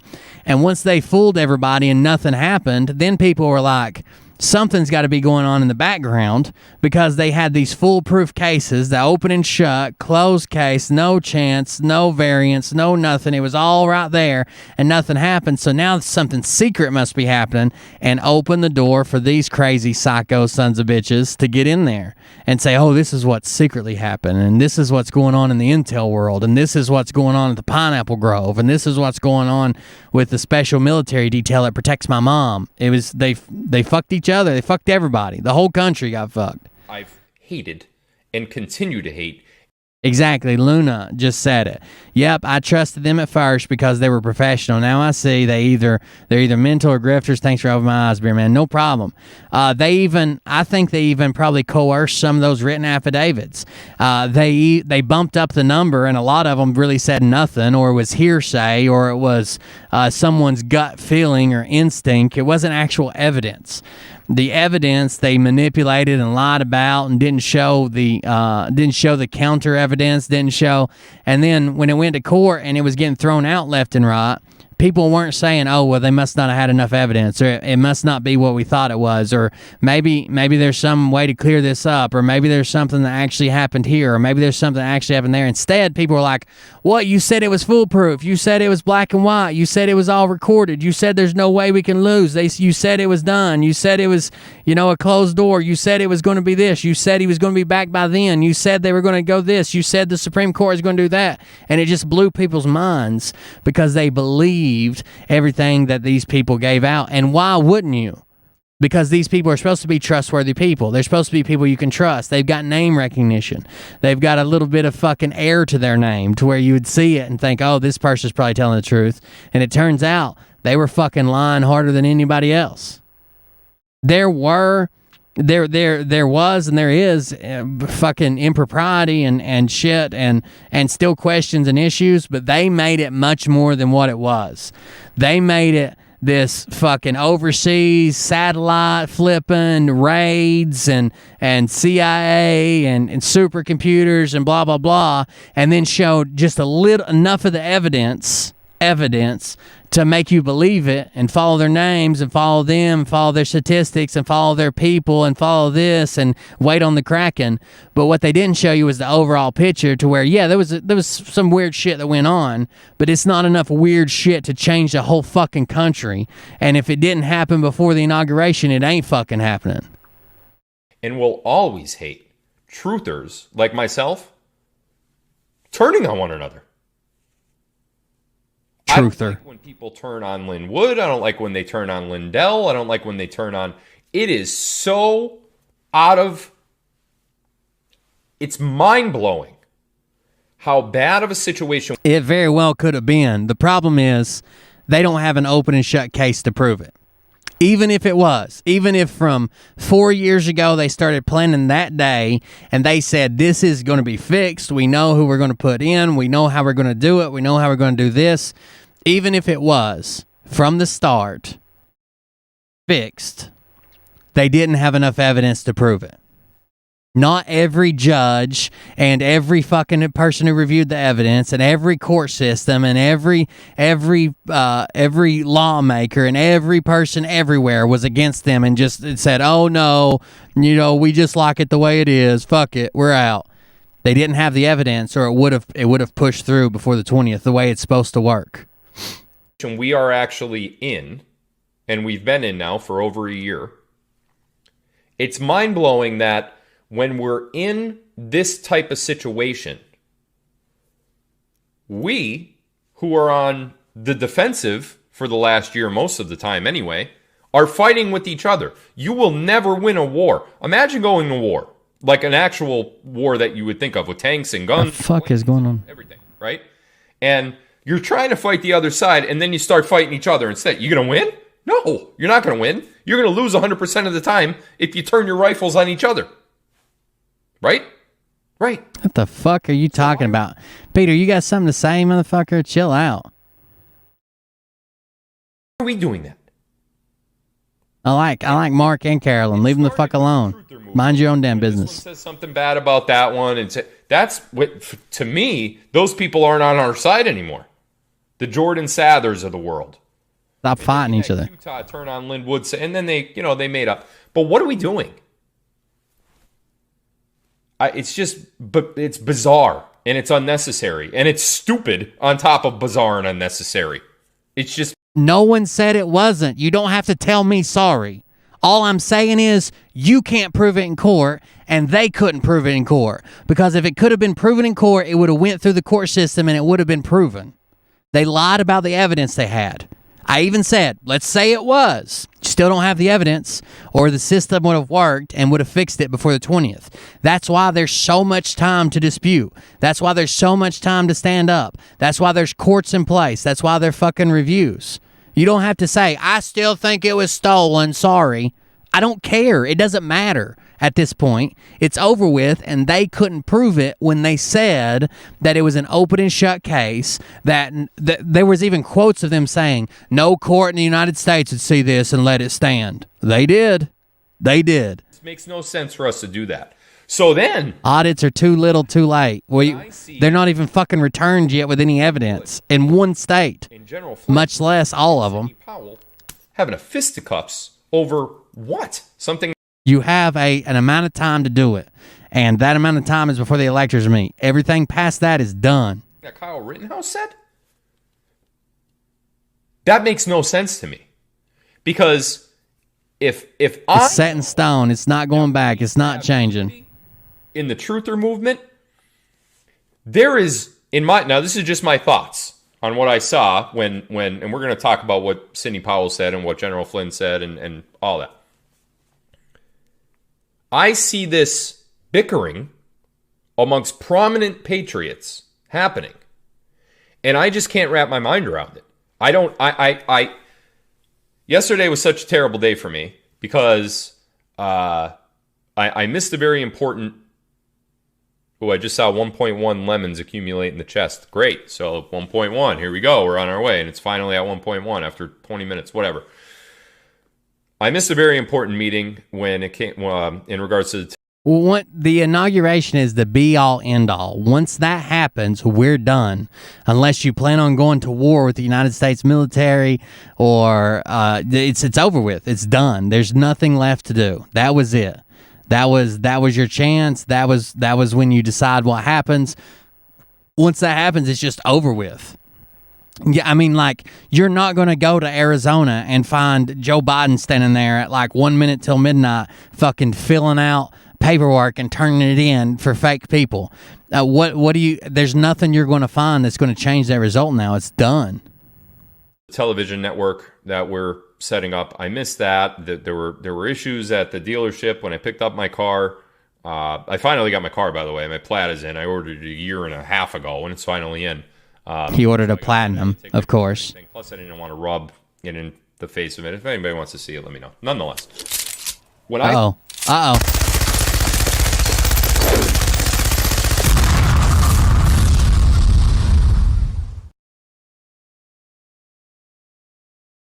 Thank you for doing what you do.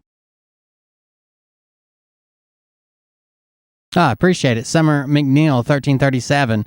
I appreciate it. Thank you very much for the donation. I appreciate it.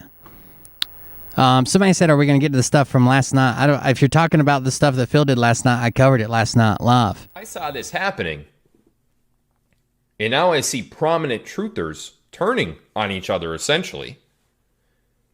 I got so... For the first time in about a year, the first time. No, not a year. What should have happened, and what didn't happen after the contest in November. You got to be careful what I can say on YouTube. What should have happened, if there was any doubt, which I believe there was a lot of people who thought there was, instead of, even if there was some validity to the claims, instead of chasing satellites and CIA and overseas and server farms and China and hacking and Russia, there should have been on the ground movements to go back to paper results and get to the bottom of it. Instead, we wasted a lot of time with false claims and Dominion this and CEO that and this and that. And I think there were people put in front of Trump to suggest those, to make a big show out of it, to chase a fucking rabbit down the hole, when in reality it's like chasing this rabbit down the hole because it stole a carrot, and you're like, man, I really want that fucking carrot, when in reality you could have just walked over to the garden and there were 300 carrots you could have picked up. But it does not matter now. You're not going to find anything that's going to unseat a sitting president after the inauguration. It's not happening. It's not happening. Even if you found the most incriminating stuff over Joe, Kamala comes in and names a VP. Boom. It's not happening now. There was a time and a place for that. There was a time and a place to prove that something happened. There was a time and a place to step in. There was a time and a place to follow the procedure. And when that time and place was up, that time and place was up. That's it. Even Trump's talking about midterms and how he thinks he can help them in 2024. It's over. We got what we got. I don't think he's doing a great job. I don't think he's the best man for the thing. But we got what we got, and we need to realize that and move on with that and try to make the best out of it before we lose our fucking economy, rather than pretending it didn't happen and this is all a movie and we're all going to wake up one day and Trump's going to be like, gotcha. I was disappointed and discouraged on inauguration day. Very disappointed and very discouraged. And you guys remember that. A lot of you guys sat with me on election day for my live. But if you're so deep if you're so deep within this movement, you should have known that this is all a movie and this is all pushed through and blah, blah, blah. Lynn Wood on Telegram, I don't know if I have it pulled up. Lynn Wood responded to this douchebag saying this is all a movie and said, nope, it's not a movie. I don't know what you're talking about. You need to get your intel somewhere else. It was actually pretty funny. I'll pull it up in a minute, but it was funny that Lynn Wood reached out to him and said it's not a fucking movie. Katie bought you 5 6-packs. Keep busting those Grifton asses beer, man. Thank you very much, Katie. I appreciate it. Yeah, even if y'all are talking about impeachment, even after impeachment, Kamala steps in. It's not. A lot of people are like, well, then Nancy would be VP. Well, not exactly. Kamala can step in and name her own VP. There doesn't have to be another vote or anything. Nancy can stay where she's at. She'll step in, name a VP. If something happens to her, that VP will step up. They can name a VP. It's the only time that like if both of them were in a plane crash or something, that's when Nancy would have to continue continuity of government. But typically, when we lose a P or a VP, the one either moves up or names a replacement, or moves up and names a replacement. You saw it in my face. You heard it in my voice. That was the last time that I was discouraged or upset. January 20th of this year. Yesterday, it happened again. And I couldn't make head. Whenever the office of the United States President becomes vacant due to removal or death or resignation or other causes of the chief executive, the Constitution provides that the vice president shall become the president. When the office of the vice president becomes vacant for any reason, the president nominates a successor who is confirmed by a majority vote in Congress. And both of these offices are vacant simultaneously. Then under the Succession Act of 1947, the Speaker of the House of Representatives becomes president after resigning from the House and as Speaker. If speakership is also vacant, then the president pro tempore of the Senate becomes president. So if all three of them went, then it would go to the Senate, president tempore. After resigning from the Senate and as president pro tempore, if both of these offices are vacant, or if the incumbents fail to qualify for any reason, so if some reason you don't qualify, then the cabinet officers are eligible to succeed in the order established by U.S. Law 3 U.S.C. Section 19, see Table 3. In every case, a potential successor must be duly sworn in his or her previous office and must meet other constitutional requirements for presidency, which include being 35 years of age, a natural-born citizen, and for 14 years a resident within the United States. Secession-related provisions are derived from the Constitution's statutory law and political precedents of the past 2 centuries. Since 1789, vice presidents have succeeded on 9 occasions, 8 times due to death of the incumbent and once due to a resignation. The vice presidency has become vacant on 18 occasions since 1789. 9 of these occurred when the vice president succeeded to the presidency, 7 resulted from the death of the incumbent, and 2 were due to resignation. So there's been times where I think there was one time that the vice president position was just left vacant for a while, longer than you would think. I mean, months and months until something else happened. But it's happened before. It's not like suddenly like something happens and they're like, oh, well, since Joe can't do it, we'll just let Trump have it. Heads or tails of why That's true. Somewhere unimaginable. They were no VP. would not only get into it. I understand sometimes personalities clash, but you know what? Put your ego, whoever you are, whether you're Lynn or Sidney or Trump or whoever you are, put your ego at the door, because it's not about you. It's about our cause. It's about our country. It's about our future. It's about our kids' future, our grandchildren, our unborn grandchildren. We are fighting a global... I have 213,000 viewers right now. I wonder how many of those you bought, buddy. I've never had that over 200, and it's 213. So people are listening to my message, which is good. Thank you for viewing, all of you people.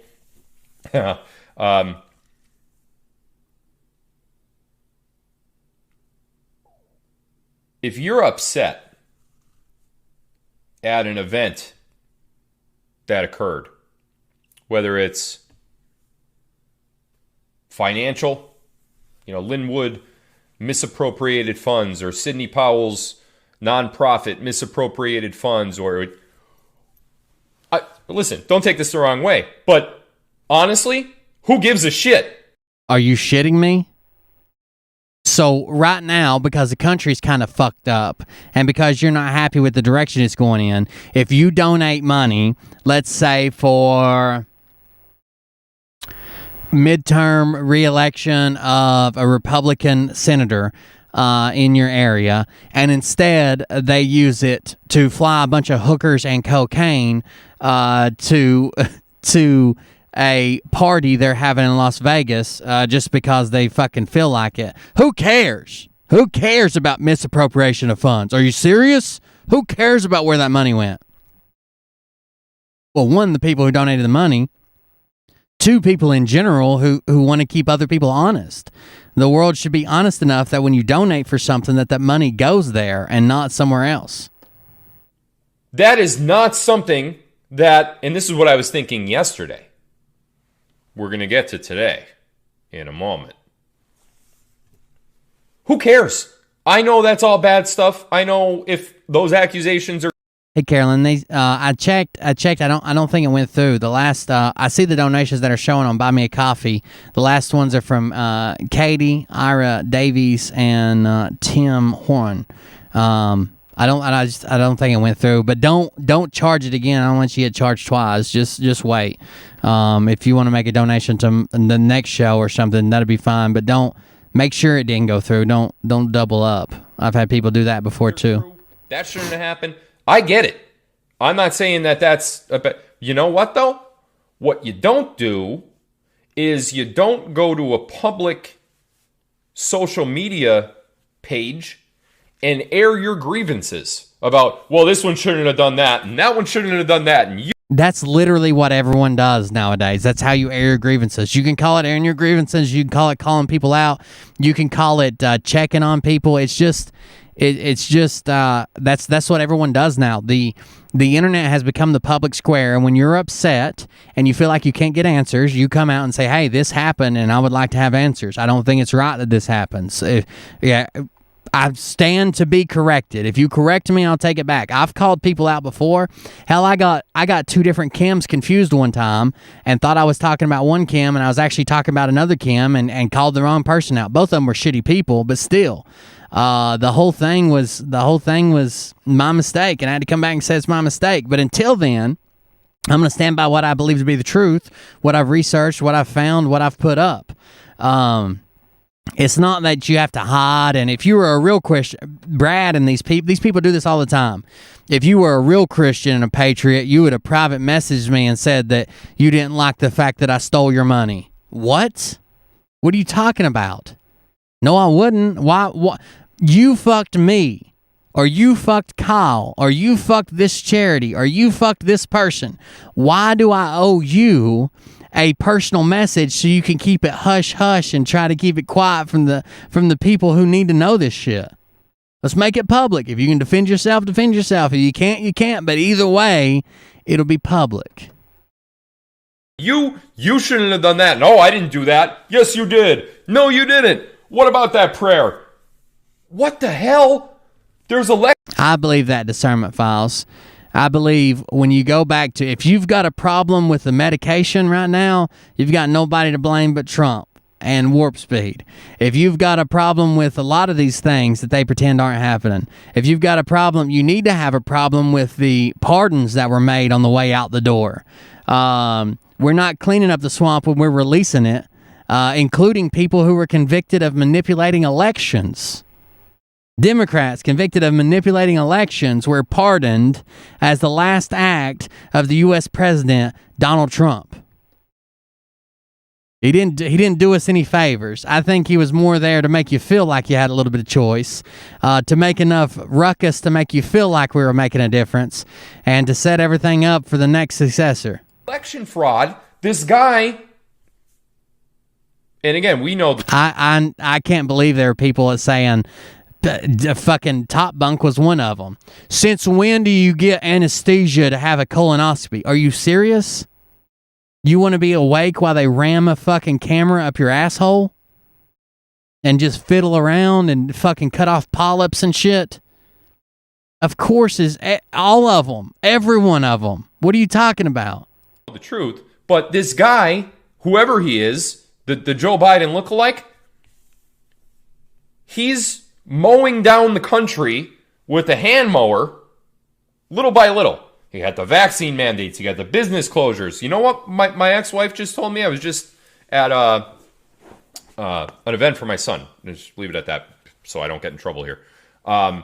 She told me that the local elementary school, not that my kids go to, but another one right across town, shut down. They closed the elementary school. And when we walked into the event, it was a basketball league. I love Trump. I voted for Trump twice. I don't like the way Trump left the country. I don't.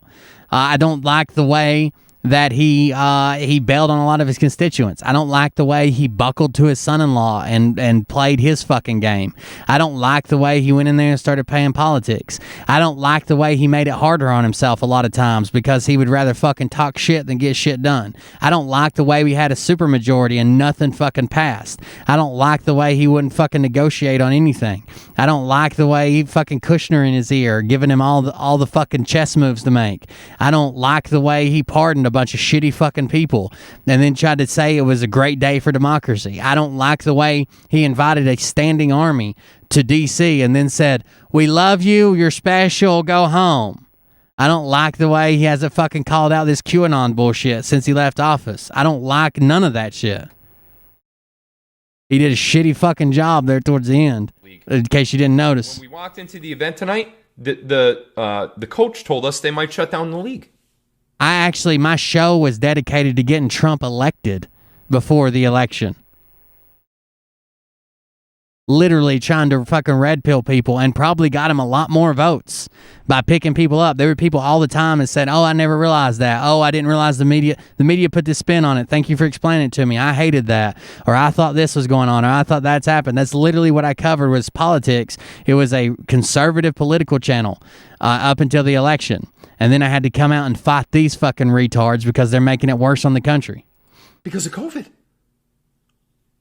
I heard that and I was like, what? They're stopping school because of COVID again. Not pushed, still pushing, and says, oh, it's the greatest, it's huge, I did that, I set that up, I did warp speed, that's mine, I did it, I did it, I did it, I did it. Give me strength. So, watch him at one of his speeches, he's still pushing it. Right? And we're going to talk about how much was raised in a fundraiser, and we're going to point. I think he also one of the worst things, he surrounded himself with a bunch of fucking idiots. The people he had around him were dirty motherfuckers who played the game. Jared Kushner's the worst thing that ever happened to fucking Donald Trump, and probably us for it. Fucking Michael Bolton and shit. Look at the people he put around him and then blamed them when they were fucking done. You can't have a cabinet and all your advisors be from the swamp and cleaning the swamp. It was literally just you and all your friends hanging out then. I think maybe he got too wrapped up in politics and this and that and doing shady shit. Like the reason the FBI is now moving out of D.C., they needed a new headquarters forever. Trump blocked it because he doesn't want that parcel of land to become vacant and compete with his hotel. That's pretty shitty. At some point, you got to decide country over self, especially if you're going to be president. But it is what it is. He was the least worst alternative. I thought he was going to do a lot. I was really excited about it. I voted for him, tried to get other people to vote for him. Now looking back on it without like rose-colored glasses, looking back on it honestly and truthfully at what he actually did, he talked a lot more than he ever did. Every time something come up with social media, we're monitoring it. They monitored it till he was fucking banned everywhere, and so was I, and never did a thing about it.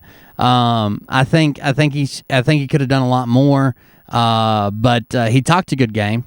I still think he'd be the better choice right now. Joe Biden's fucking hurting the country bad. And the economy and fuel prices and Afghanistan, everything that's happened underneath Joe has been fucking bad. I still think he would be the better choice now, but we've got to realize that that's no longer a choice, and we've got to figure out how to fix this no matter what it takes. It's basically like, what's the saying? What cutting off your nose to spite your face? So you say fuck your face, you hate your face, so you're gonna cut off your own fucking nose. So right now people are like, well, fuck him, I hope this happens. He's just fucking it up. Eventually we're gonna have to learn how to fucking work or speak dementia or sign language or all shit in our pants in front of the Pope or something to fucking wish Joe well so he doesn't destroy our fucking country, because he's in charge. Motherfucker's in charge right now. And it's doesn't look like it's going to end well. But the worst thing you can do is pretend it's not happening. The second worst thing you could do is wish him ill will. It's a scenario of like not liking the pilot of the airplane, so hoping it crashes while you're on it. I hope he does a great job. I hope he figures this out. I hope he fucking fixes it. I hope he becomes the greatest president in the world. I hope he fixes the whole country and the economy and everything with it. And I hope he brings oil prices back down. I hope he does a fucking amazing job. He's not, but I hope he does, because I have to live under him. Fingers about a fundraiser, and Kyle Rittenhouse is going to go on the air and throw Lynn Wood, a patriot. I think Trump will end up backing somebody. I honestly do. I think what's going to happen is he's going to keep playing this QAnon narrative. He's not going to call it out. He's not going to call anything out. He's going to try to stay in the media. He's going to try to stay relevant. He's going to try to get his buddies elected midterms for the congressional positions, the local positions, governors, whatever's running this midterm. And then he's going to keep it vague about running in 2024. Then right before it's time to announce, instead of him announcing that he's going to run, he's going to say, I got so-and-so running here. And a vote for them is just like a vote for me. We're the same person. And try to keep playing that. Like, this is just Trump 2.0. This is Trump 2.0. This is Trump 2.0. And as long as the right wing hasn't turned on him by then with all the fucking QAnon crazy shit that he's not saying anything against, he'll be able to transfer all the votes that would have been Trump votes to someone else, I think. I'm a big America first guy. Let's take care of everything at home first, then we'll worry about the world. Let's fix ourselves. We got our own homeless. We got our own veterans. We got our own starving. We got our own children. We got our own orphans. We got our own. We'll fix everything at first. I like that message. And I kind of I laughed and thought it was funny and liked, you know, Trump's kind of rhetoric and why he didn't take shit off nobody. But there comes a time where you kind of got to be, you know, you win more flies with sugar or honey than you do shit or whatever. There comes a time you have to try to at least play a little bit of ball to get your shit through. Or else you're just the angry guy who screams and nothing ever changes. I don't mind a little bit of negotiation. I don't mind saying, okay, well, we're making sure we get this, but we're going to have to give them a little bit, so we give them that. As long as it gets us something without infringing on our rights. I'm not going to negotiate on the Second Amendment. I'm not going to negotiate on any of the amendments. First Amendment, I'm not negotiating on any of those. But if we're just talking about aspects that affect daily lives, I don't mind negotiating a little bit, because if the other option is gridlock and nothing happens except you just talk about it a lot, it doesn't matter. There's going to be a new president that comes in and he's going to do something fucking different. We need to get something in place, even if it takes a little bit of give and take. Deep down to his bones, Rittenhouse is going to throw this man under the bus. This man who sacrificed his career, his livelihood, his reputation. You know what they say about Lin Wood? The worst things that they could possibly say. Here's Lin Wood going out there. Even the people who... One good sign, I think, honestly, even the people who got elected under a QAnon... narratives and conspiracies and shit like that, they're even taking a step back and saying, hey, well, I don't think that's true, and I don't think this is that, and I don't, so maybe that'll help. That's the biggest thing that I'm personally worried about, is these people costing us everything. And I'm not talking about an election, I'm not talking about midterms, I'm not talking about that. These people are brainwashed, crazy, and have the ability to do a lot of harm. When they do, they're not going to say, this small sect of QAnon believers that followed this one particular guy that said this one particular thing, they're going to say, right-wing Trump supporters, violent extremists, homeland terrorists that voted for Trump, blah, blah, blah, and they're going to label me too. I don't want to lose nothing because you're fucking crazy. I don't want to lose nothing because you think JFK's alive. I don't want to lose nothing because you think John F. Kennedy's Jesus. I don't want to lose things because you think the Great Awakening's happening and everybody who died is coming back on a spaceship. I don't want to lose things because you want to turn into a light being. I don't want to lose my things because I get rounded up with you and they convince the general population that you're dangerous and I am too. I'm not dangerous. Unless I have to be. I want freedom of speech. I want my fucking guns. You leave me alone, I'll leave you fucking alone. That's about it. The problem is these people aren't going to leave it alone. They're going to push and push and push and push and push and push and push till violence breaks out. And then they're going to say, oh, well, they're violent. Now we got to do this and this and this and this and this. They'll have a whole list of shit. Just wait. Screaming at the top of his lungs, it's about the children. How many times have you heard him say it's about the children? His Tulsa. Kyle was a children. Kyle was just 17. It wasn't about him, huh? Speech on that stage was the best speech I've ever seen in person from any human being. It should go down in, That's right, Corbin. in history as being one of the best. You know, you got the Gettysburg Address. Right? By the way, here was that post about Phil that I was talking about. Where did it just go? That explained him. It says Phil is terrified. This is a forwarded message, but it's on Phil Godlewski public messages. Phil is terrified of his followers finding out the truth about him. If he loses all of his followers, he loses his income. It's all about the money for Phil. When you hear him say, I don't even care about the money, you can bet that is exactly what he does care about.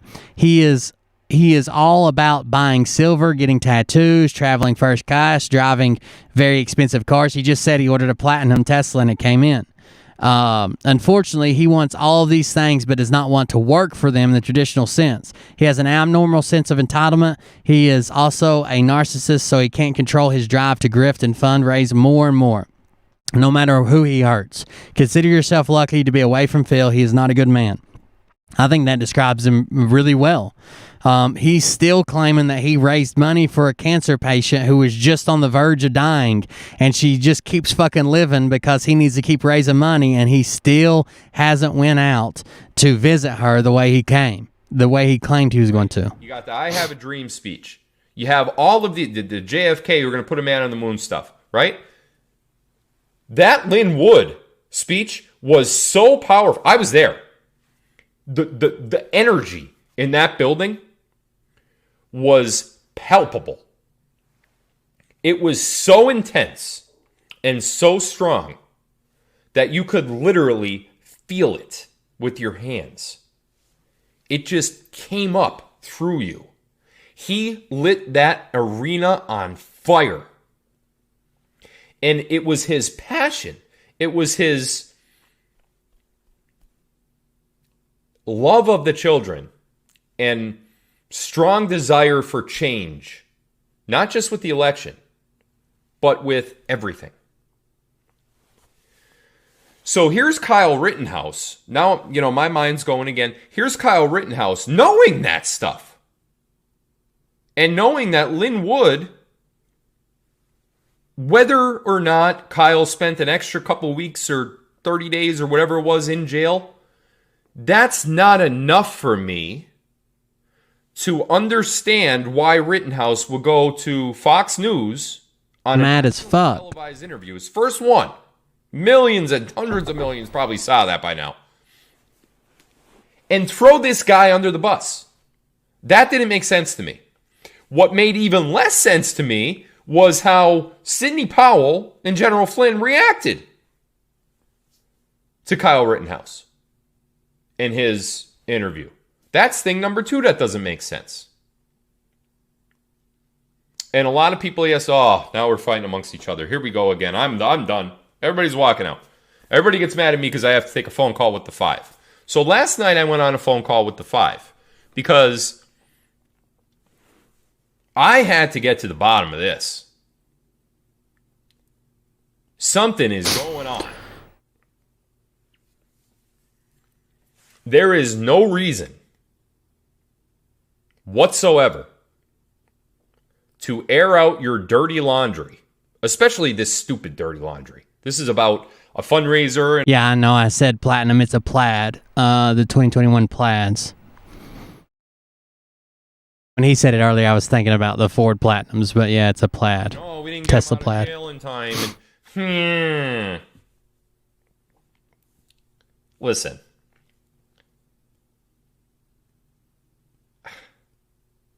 We don't do that. Our side cannot afford to do that. You very rarely, if ever, will ever see me bash another truther. If they do it to me, it's fair game. I will respond and defend myself, but you will never, ever see me go out there first and say, nah, he's crap, or he's a... Or bring up his past or Right, because you have no leg to stand on. You can't call anybody out. You just suddenly showed up and you made this plan in prison to become this and that. And the only thing that propelled you is you're feeding hopium. You're feeding hopium. You made up these lies. You spread it out there. You try to act like you're involved. You've never been around. You just suddenly show up. It's weird. All these crazy, fringe, over-the-top, fucking psycho Q supporters all showed up in the last year. They weren't around from the beginning. They weren't around at the get-go. And the ones that were are the more reserved, the more that the no Nasara Gasara, no Medbez, no this, no that. It's weird how these all showed up at once, huh? Yeah, by the way, don't lash out at anybody just because they say they're not Republican. It's fine. You don't have to. It's not a prerequisite. I don't run a political channel. I run a comedy channel. So It's all good. Or his whatever. It's just not me. I don't do it. The Now, five. come after me, I consider them opposition now because you clearly are not a patriot if you're going to attack patriots. If I know It's bad, Corman. they know that. Meaning Flynn, Sidney Powell, and Lynn Wood.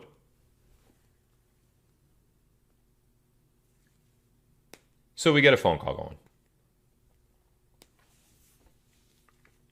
There were others on the phone call, but the 5 were there.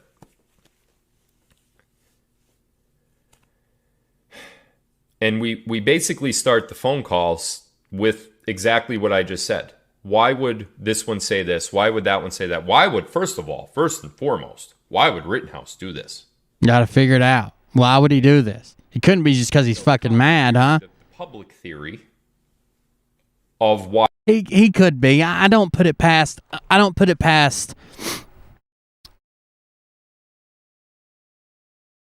Political opposition or federal agencies to put crazy people out there with crazy ideas. Now they'll say, "Oh, the reason we did this was to test and see if these crazy people would pick up on it because they were just ticking time bombs." Blah blah blah. Most people would see it and say, "Oh, they were baited into this." But I don't put it past that. I thought that Scott was for the longest time. Still do. I still think that Scott is, even if he doesn't know it. The people feeding him information are trying to push some type of narrative that he doesn't understand or maybe doesn't know or maybe he is it on it. Who knows? They're pushing a narrative to fucking cause some type of event. It's just too blow up, too quick, too many people shared him, too much stuff, world tour. There's something going on there.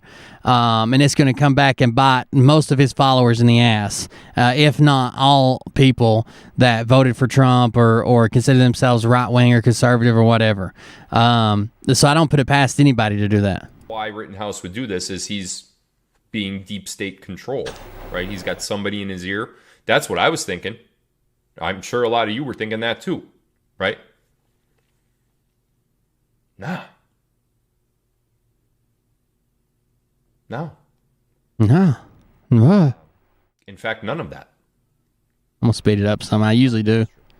All of those assumptions that I just made over the last 20 or 25 minutes of talking, they're all wrong. Let's take a look at something. Okay? I'm going to put a couple captions on the screen here.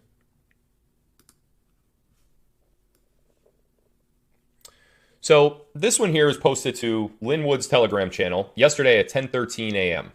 Okay? And it was, before I read it, it was in response to comments that Sidney Powell made. That's not true. There's not a bill sitting in the House right now to go into homes and take every gun from every veteran. That's not true. To a news media outlet, I don't know which one it was. There's one right now that's set a proposed law right now that's talking about a confiscation possibly from troops accused of domestic violence, but haven't seen their day in court yet. There's another one that is a suicide prevention measure. That's a bill sitting right there. It's a red flag. It's a red flag style law with veterans who have been reported as. So when I go to the VA. We talk about some sensitive stuff. I've got PTSD. I've got fucking mental, emotional, I got issues, right? Typically, the way they treat self-harm is that you can think about it. You can have ideas about it. You can contemplate it sometimes. But unless you have a plan, like a visualized plan where you can say, I'm going to go here, I'm going to get this, I'm going to go there, and then I'm going to do it, then you're not flagged. But in most states, even flagged, there's not really a whole lot they can do. I mean, they might try to check me in against my will, but I can always leave AMA. They might try to contact my family, blah, blah, blah. But there is a bill now that once you get flagged that way, that they can just go in and take them all. But I think that's horrible. Of course, I also think you paint yourself into a corner when you go ahead and admit. They ask people all the time. I'm going to take myself out of it so I don't incriminate myself. They ask people all the time. You got any firearms in the house? If you answer anything other than no, I never have. I don't know what you're talking about. Then you're probably putting a little bit of pressure on yourself you don't need. But you do you.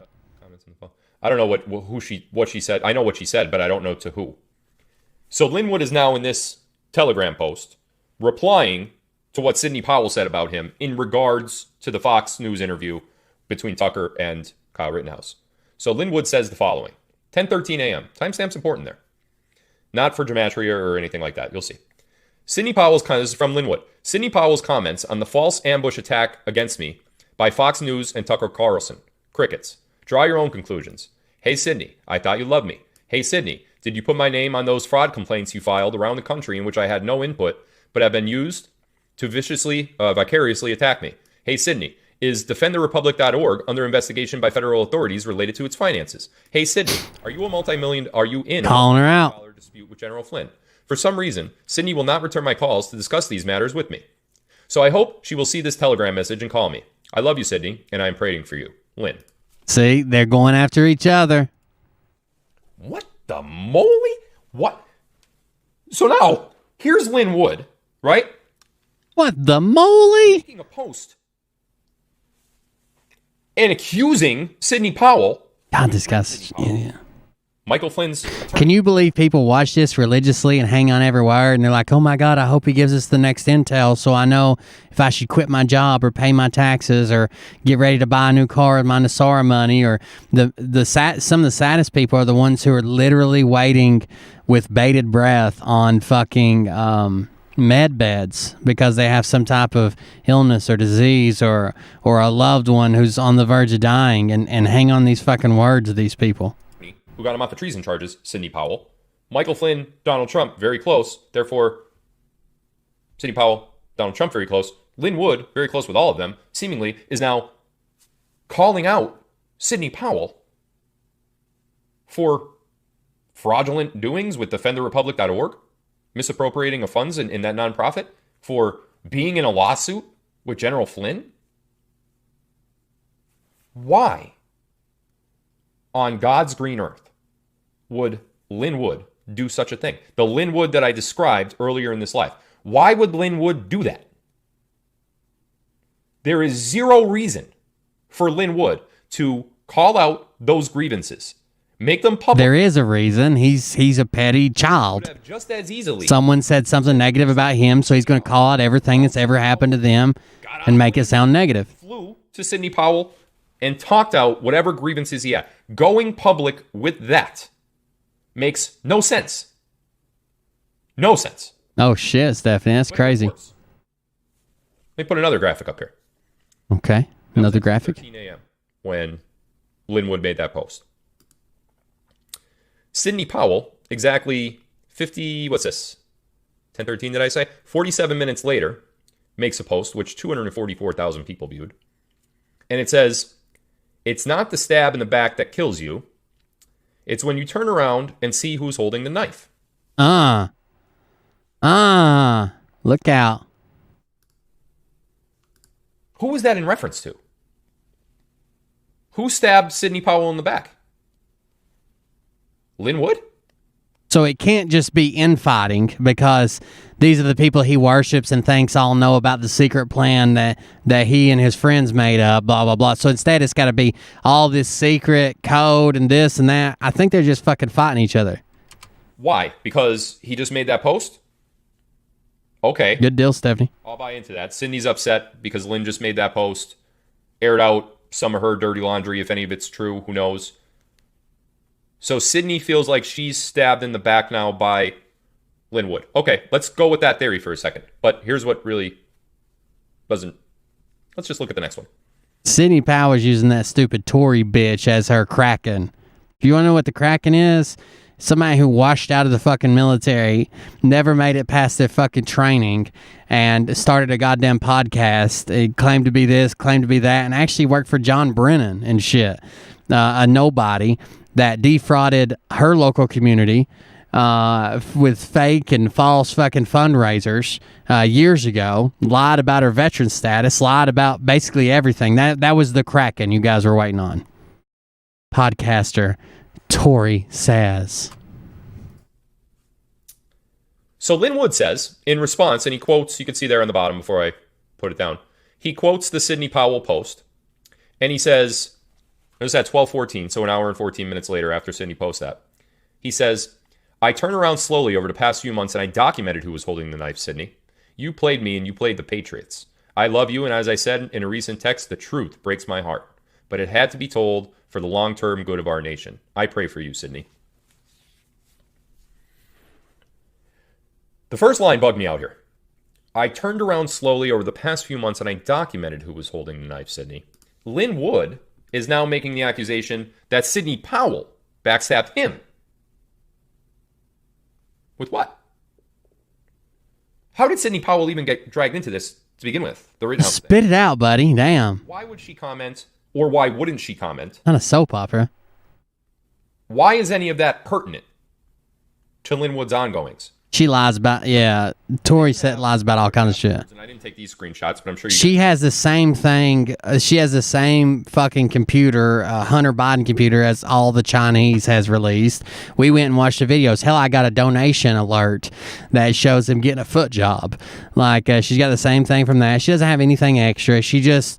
one good thing she does, or whoever works for her, whoever blah, blah, blah, is she compiles the stuff well, and then she claims that she got it somehow, and it's hers, and it's secret. No one else has it. But it's not true. It's everywhere on the internet if you just go fucking look for it. saw them. She just compiles it on her website and claims it's hers. Lynn, about his prayer that he did about a month ago, I think it was. That's already been through the ringer. In my opinion, that's a dead horse. Lynn Wood commented on that prayer on Telegram. I remember reading it after it happened. And Lynn Wood said something of the effect like... Satanic prayer. People pray in their own way. Mike Flynn did. And remember when everybody freaked out because he started talking about some weird fucking cult satanic shit during Mike Flynn's prayer and the stuff he named. I can't even remember the phrase he said, but it doesn't matter. It was like some stuff that was labeled to some satanic cult people. Lynn Wood came out and he's like, well, I've known Mike Flynn for a long time. He's a good Christian. He's just praying. It doesn't mean anything, blah, blah, blah. Everything's a code except when your buddy does it and people don't like it. Then it's nothing to it. It's just words. Come on now. It's not a secret code. But anyways, he did come out and defend Mike Flynn. I remember seeing that. But whatever he was referring to, he's a God-fearing patriot, and Lynn Wood supported Michael Flynn. Now we have Lynn Wood calling out the prayer again. What is going on here? What is going on? Oh, then it gets more bizarre, of course. As if it couldn't get any more bizarre than this, because we all know that patriot infighting makes no sense, especially amongst prominent patriots. But let me show you one more here.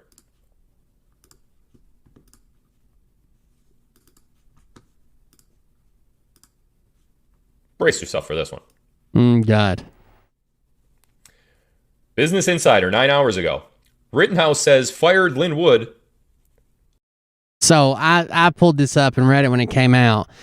He was talking about the crazy theories that Lynn Wood had. That is a thing that happened.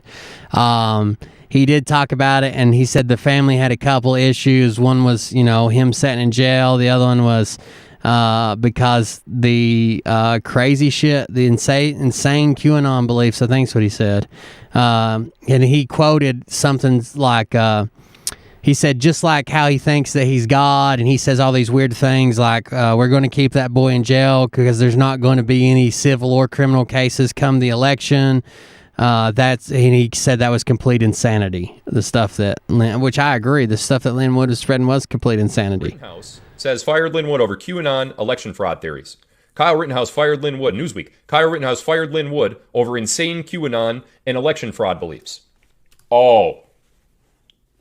So now things took a major turn here. Because on Monday, Rittenhouse claims to have fired Lynn Wood because of bail money and he spent too much time in jail and blah, blah, blah. But now, Newsweek is famous for... Shut up, Tracy, you're fucking crazy. You're fucking crazy. You think that the son of the former U.S. president You get kidnapped and it doesn't make the media. Get the fuck out of here. Freaking Linwood, a new one. That's some fucking some fucking goddamn this guy bullshit. Saying it's because of Q. QAnon, by the way, not Q. QAnon. It's because of QAnon. Oh, he's very reliable, I'm sure. Oh, and it's not only because of QAnon. It's because of the crazy election fraud belief. Who's this person that's very reliable? Say a name. I dare you. That's why Rittenhouse fired Linwood. You see what's happening here? I think some of you are picking up on it now, right? You see what's happening? Oh, one more photo. I actually don't have it. I got it. Where'd you hear it? Let's hear a name. This very reliable Barron person. Let's hear it. Hold on.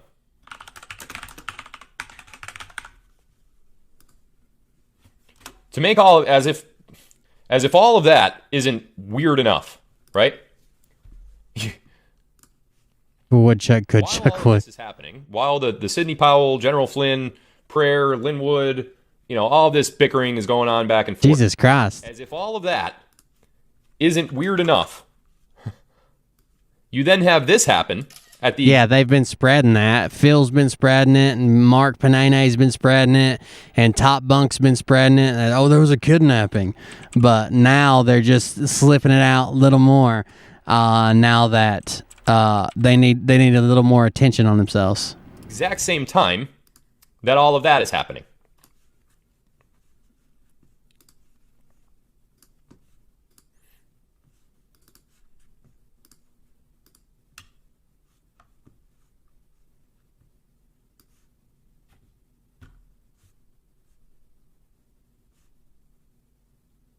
You're picking up on it now, right? You're getting it? You're seeing what's happening here?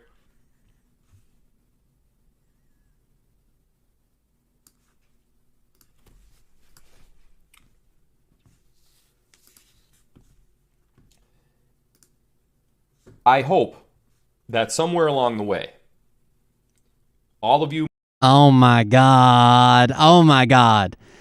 While we were live, Lynn Wood just leaked private fucking tweets between him and General Flynn, or private messages between him and General Flynn. I'm fixing to show them on the screen, guys.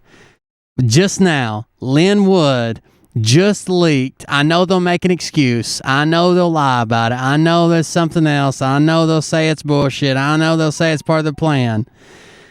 Lynn Wood just leaked private fucking messages between him and General Flynn that say this: I lost communications. I'm with you, Lynn, and I'll speak to VJ about his specific comments about. Always good catching up, my friend. Here is article about Q. I have always believed it is a setup and a disinformation campaign to make people look like a bunch of kooks. And then it links to HalTurnerRadioshow.com, Index PHP, English news page, News Nation. QAnon proves he has been a complete fraud for an entire year as he makes total fools of Trump supporters on Election Day. He just leaked private fucking messages between him and General Flynn, and General Flynn claims that he thinks that Q is bullshit setup to make Trump supporters look like kooks. Jesus Christ. Most of you, or at least a good majority of you, have learned to not trust what your eyes are seeing. And I know that's hard. But you have to learn that everything that's currently happening is not real. And I know that sounds bizarre, okay? If I said that to myself, what is happening with this camera? Are you stupid? It doesn't. It has a date here from the message, which is what Telegram looks like, and this is a date in a screenshot from an iPhone. It doesn't have two dates. This is a screenshot date from an iPhone for Sunday, October 3rd. This is the date of this message was Wednesday, November 3rd. If I've taught you guys anything, it's which was about 3.5 weeks ago. It should be. When you take a photo, when you go into iPhone photos and you just pull up like the preview window of the photos and take a screenshot, it has those bubble dates on them. That you should believe none of what you see, none of what you hear, until that info or that report. Because the word digital patriots, digital soldiers, that's how he gets all his donations. That's why people are fucking buying commissioned art of him. That's why people are buying his fucking book. That's why people are donating to his legal defense fund. That's why people are showing up to hear him jump around on stage and pray to Satan. He can't say it publicly, but he just leaked that. It's getting ugly. That's true. Because let me tell you what we talked about last night.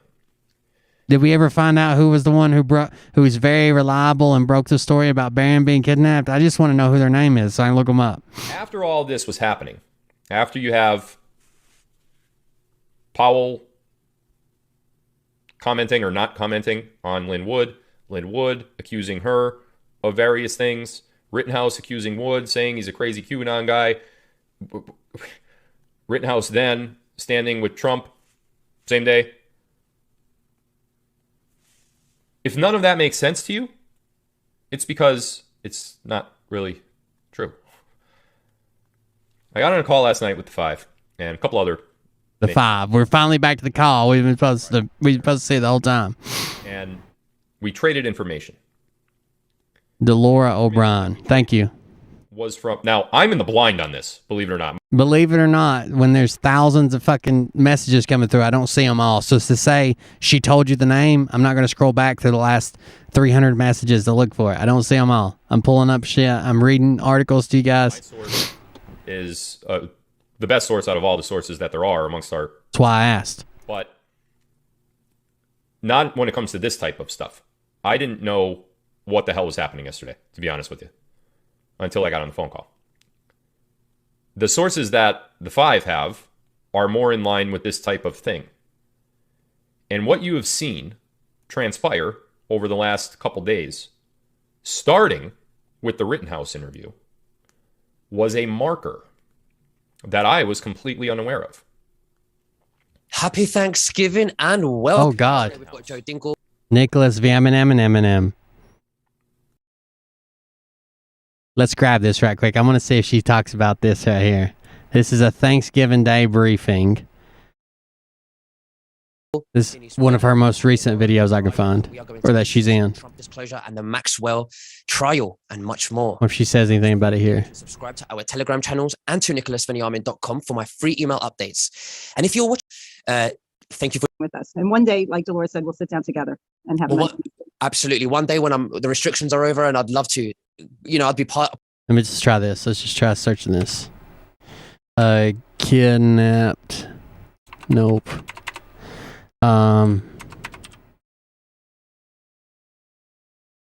Barron. Nope.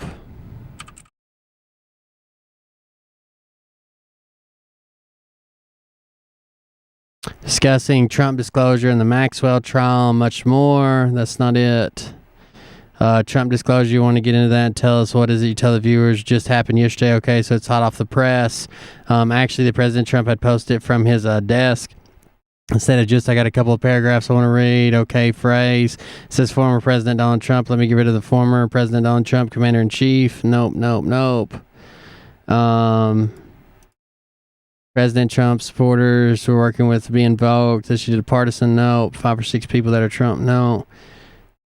Is what wasn't everyone near this? This is off the table now. He was completely in a different state. He's already proved he wasn't there. It's subpoena of Bernie Carrick.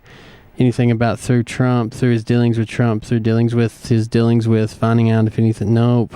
Companies were involved. Devastating to Trump. So this is what happened. Pelosi would say, I'm why you can't answer that. And then she's going to make it look like he's not answering it because it would be devastating to Trump. So that's what really happened according to Bernie's lawyer. Nope. And asked me to waive attorney-client privileges. No. Nothing. He's been legally. I was just saying if she mentioned it in this video. I just searched Telegram for the most recent post I could find about her and any of the QAnon things. Point as well as book. That is a recent book. Comes out. He's got a page. Photograph of him. Nope. Anti-Trump. Never said he was out there completely in this anti-movement, anti-Trump. So I'm shocked. Would not be shocked. Putting she or white hats. Who would ever thought that I'm not shocked if Putin would actually know? Oh, absolutely right. Mini Obama. No, I don't see it in this video. That's okay. I'll keep looking. Where did our Phil video go? Okay. Oh, that's his most recent one. That's not the one I'm looking for. I'm looking for this one. Did not say All right, I'll keep looking. Those words about Lynn Wood because they were true and accurate. Kyle Rittenhouse is one. Well, so this is a weird statement he makes. He claims that there were 5 people plus him, so there were 6. But then they voted for him to be the guy in charge, and they called themselves the 5. Wouldn't they still just call themselves the 6, and he's the leader of the 6? Or would he be the 5, and he's the leader of the 5, and they don't count him because he's the leader? That doesn't make any sense to me. % on our side, so to speak. He is a patriot. He knows who helped him through this. He has been, I don't want to say groomed, but he has been educated as Oh, I know he didn't. It's funny to me, but geopolitical and political environment. Kyle Rittenhouse going on national television with Tucker Carlson and saying, now keep in mind, Tucker Carlson is also on our side, right? I know but pretty good intel for Fox News. I mean, I wish he wasn't on Fox News, but we're going to talk about the media in a minute as well. It was 100% planned that Rittenhouse have this interview with Tucker. He say the things that he did about Lynn Wood to get a response from Lynn Wood, which Lynn Wood knew this was coming, to get a response from Lynn Wood, to get the conversation going, and then the infighting occur between Lynn Wood, Sidney Powell, General Flynn, and the knives being thrown and all of this stuff. You have been and are continuing to watch the most well-scripted movie in the history. Oh, no, it's a movie. All of this. He's figured us out. It's all a movie. All of this is optics. Every single thing that you see from this point forward is in white hat control. All of it.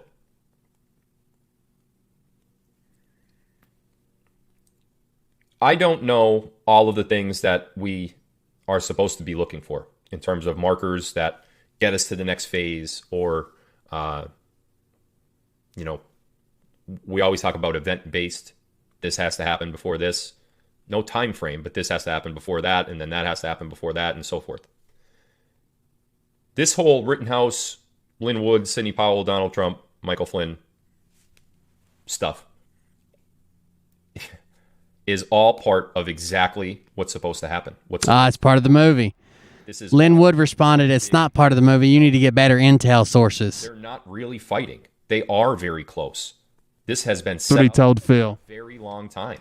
Phil's come out the other day and said his nickname, one of his code names used to be The Water. With Tucker? Trying to insinuate when they were saying watch the water, they were talking about watching Phil. Lynn Wood is a defamation attorney. Kyle Rittenhouse killed 3 people. And according to the accusations, these were some of the, hold on, let me grab that. Actually, it's a really funny post. These were some of the revelations from Phil's latest whatever he calls them, like his hot take ones or whatever, the round tables, rapid fire, whatever. Let me see if I can find that list of them.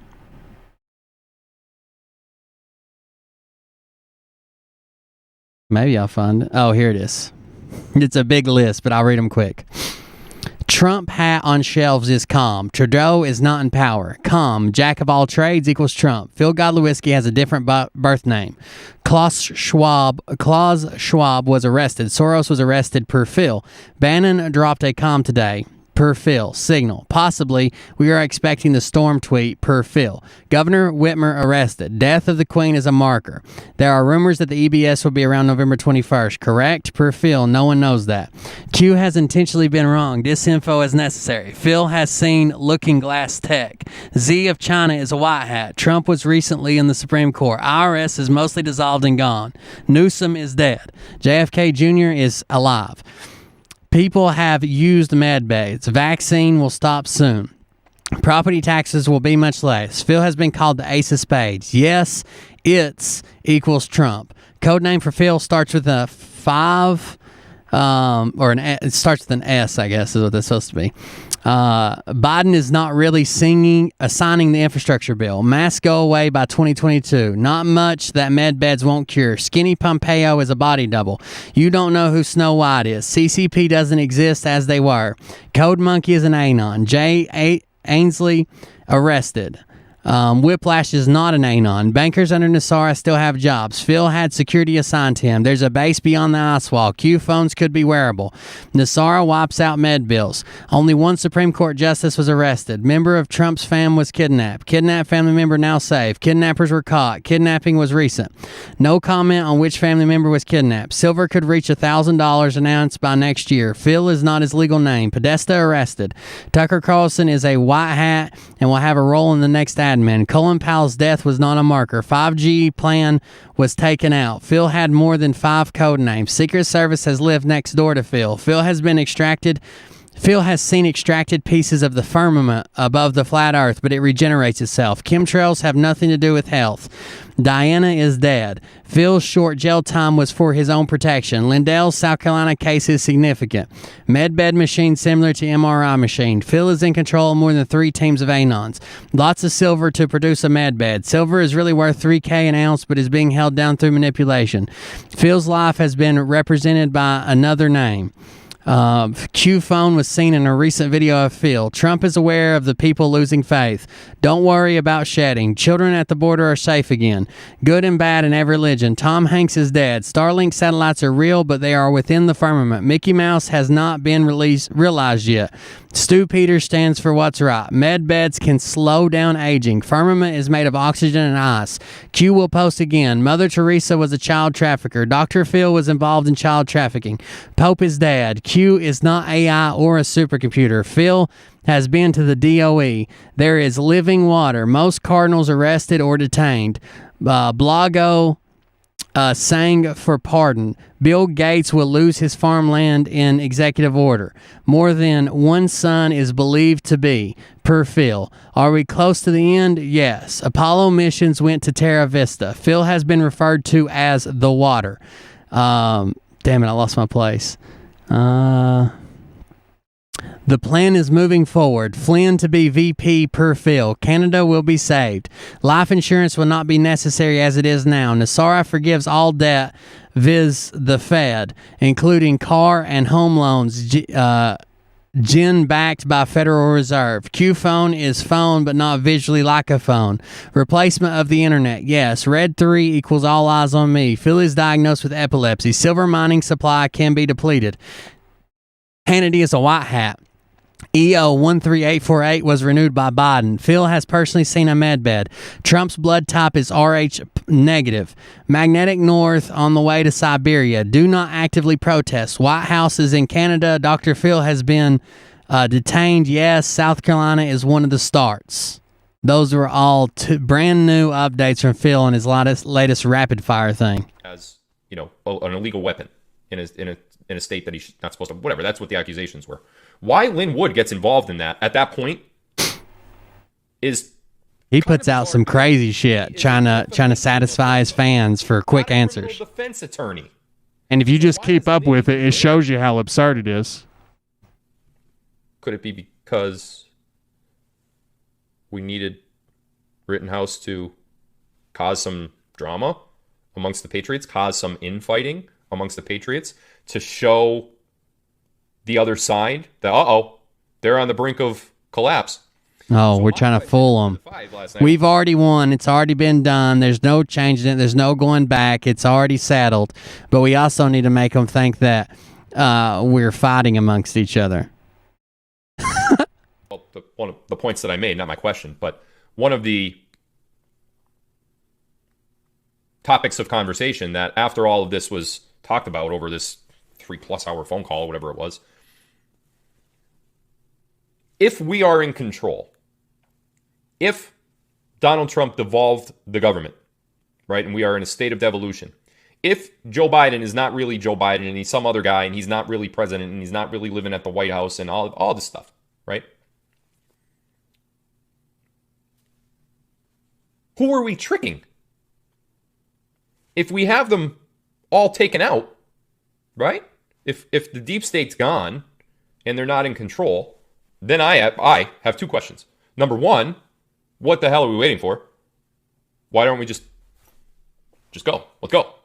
You know, I think enough people have been shown how bad the socialistic communist agenda that Biden has pushed really is. His handling of COVID. More people died in 21 than died in 20 with COVID when Trump was in charge. And the year's not even over yet. Died of COVID, I know. But the point is that Biden is running the country into the ground. Headfirst. Nosedive. You know, prices. Yeah, but we're pretending it's not really happening, remember? That's what we do. The Bidenflation, or whatever they're calling it. So, I have to guess that by now, enough Democrats or enough liberals or enough people who are actually going to wake up have woken up. There's going to be people that don't wake up. They are going to, till the very end, they are going to, I voted Joe Biden, no Trump, never Trump. Okay. I pray for your soul. But that's fine. Those people aren't going to wake up. In my opinion, anybody that is going to wake up, woke up. Oh, so fuck the rest of them, right? So if what I think is true and enough people have woke up, why don't we just, let's do it. Come on. I found the clip. Fingers, but it looks cool on the camera, so I just want to see it a couple more minutes. All right. That's number one. Number two, if we are in control, first of all, this clearly means that this whole Tucker Rittenhouse thing. I found the clip. We'll watch it just a minute. What the five claiming about Barron. That the five have. If that's true,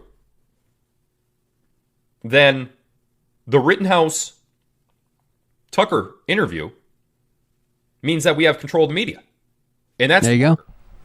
The whole marker of this whole thing is that the Rittenhouse Tucker Carlson interview is to show everybody that we have control of the media. We, the White Hats, put Rittenhouse on Fox News, no less, with Tucker Carlson, and Rittenhouse called out Lynn Wood a patriot. That shows that we have control of the media. The White Hats do. Okay, I buy that. So that's our marker. We have control of the media. I thought we had control of the media when the Saudi I thought you were supposed to be at the center of this, Q man. Now you're pretending like you don't know what's going on. The MGM, the assassination attempt, that was my thing last night. Well, if we woke everybody up that we have to wake up. Number one. Number two, if this whole episode with Rittenhouse and Tucker and Lynn and Sidney and Flynn and whatever is to have a marker to show that we are now in control of the media. What exactly are we waiting for? What's next? Now we know there was a kidnapping, and I don't want to get into too much details on that because it'll come out. It'll come out. He goes back and forth from claiming like he's just a guy who gets intel to he is Q. He wrote the posts on the boards. Someone the other day referenced the no outside comm post, and he said, I know what it means, you don't. I'm the one who wrote it. Which was a Q post, no outside comms. I always go back to this one simple thought.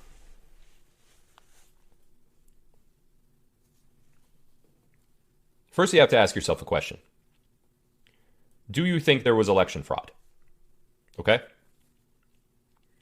Most of us just a second. say yes.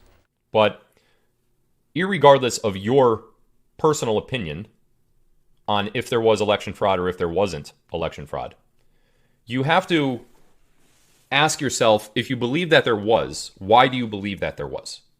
What gives you that decision? What makes you decide on the fact that there was election fraud? And for me, it's a lot of the things that we were shown, not only through Q, but through Trump and through, Rudy Giuliani and Jetta Ellis and this whole crusade that Trump continues to talk about when it comes to election fraud.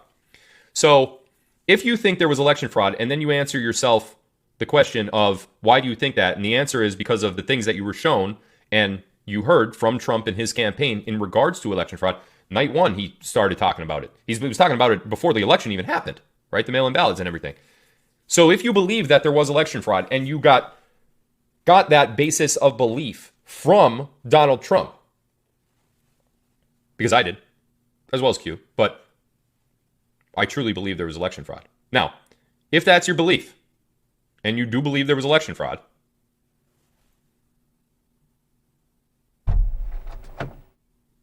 how could Donald Trump walk away, leaving us in the hands of a fraudulent president?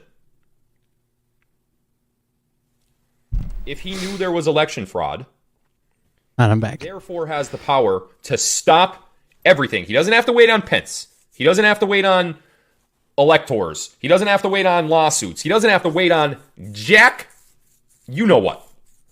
He could say, there's election fraud. We have the proof. Here it is. Stop everything right now. Stop. This is not happening in our country. But he didn't do that.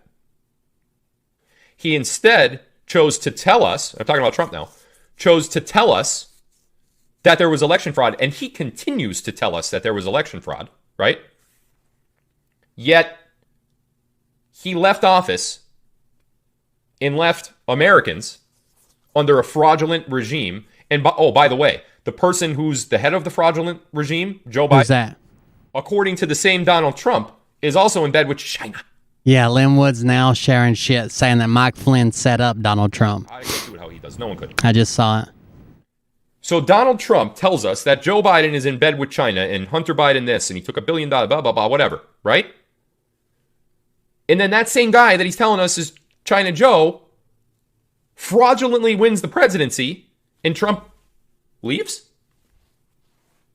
Now, one of two things is true, okay? Donald Trump lied. Okay. About the election fraud. Mm. Does anyone actually think that that's true? Yes. What is at least the scale, magnitude, and the evidence they had? Sure. His goal of or they would have proved it already. Hundreds of millions. You don't sit on evidence for a year and a half. Because even at this point now, if he come out with foolproof evidence, there's so much time that's transpired. One, we've already had inauguration. Two, less people are going to believe it because it's been so fucking long. Millions of his followers that there was election fraud if there wasn't actually election fraud. That's first of all. Second of all, on that same point, we have seen with our own eyes the election fraud. We've seen what happened in the Arizona Maricopa County audit. We've seen what happened in Wisconsin. We've seen Seth Kitchell and his excellent reporting about, the algorithm. Always an excuse. That's right. Mike Lindell, and we've seen all this. So we've seen it. So not only do we have Trump saying, but we've actually seen the fraud.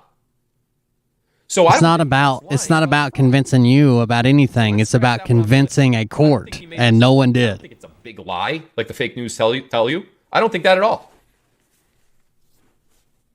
I think that there was election fraud. Trump is 100% right about it. He knew it was coming, and I think he set them up. That's a completely conceited is a completely different word than what you're looking for. By committing election fraud. Now, let's go back to my first point. If he knew election fraud was coming, and if he set them up in some way, shape, or form. You're looking for concede, C-O-N-C-E-D-E, not conceited.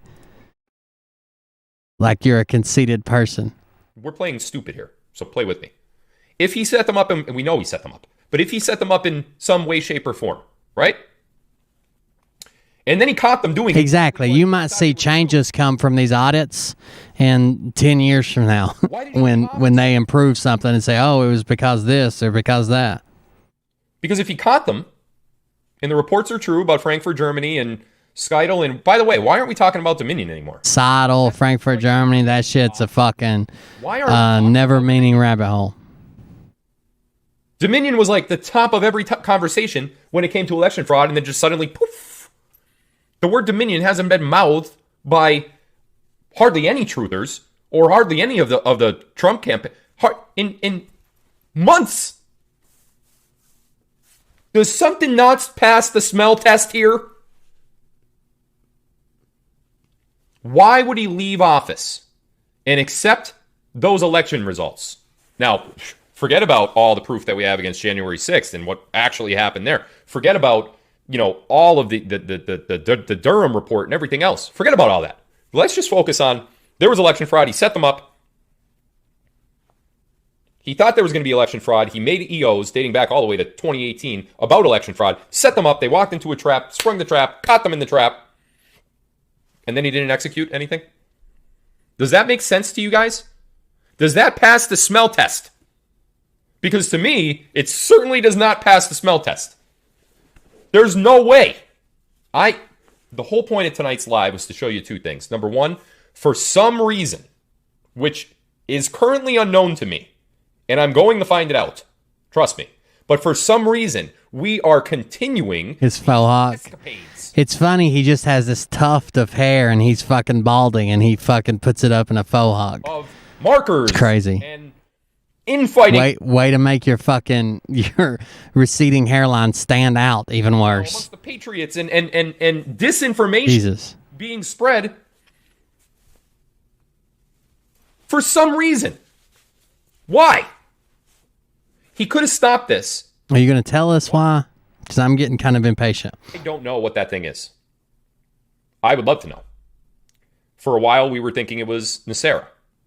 The currency revaluations and, whatever else. We also speculated for a while that it was the collection, the arrests that we were told were happening and the collection of the mid-level guys that we talked about a couple lives ago and everything else.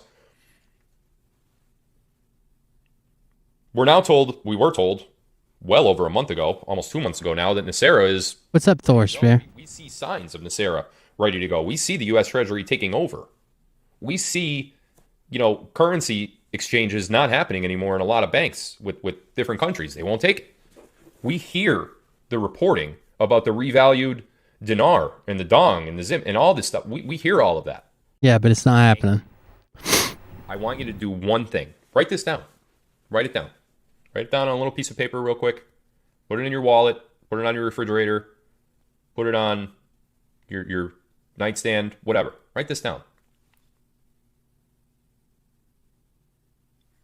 Number one. Has Trump lied to us? Yes.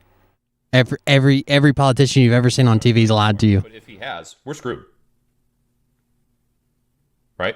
I mean, if he lied about election fraud and there wasn't really election fraud, and he's I hear you, Thor. Actually part of the cabal, not all, but like some stupid rumors say, we're screwed. A lot of people think Mr. Poole is Phil, and he just posts on two different things, but I don't know. If he hasn't lied to us, I don't think he's been exposed, if that's what you're asking. Why walk away? If there was election fraud, and he knows of the election fraud, that right then and there could stop Biden from doing a single thing on November 4th.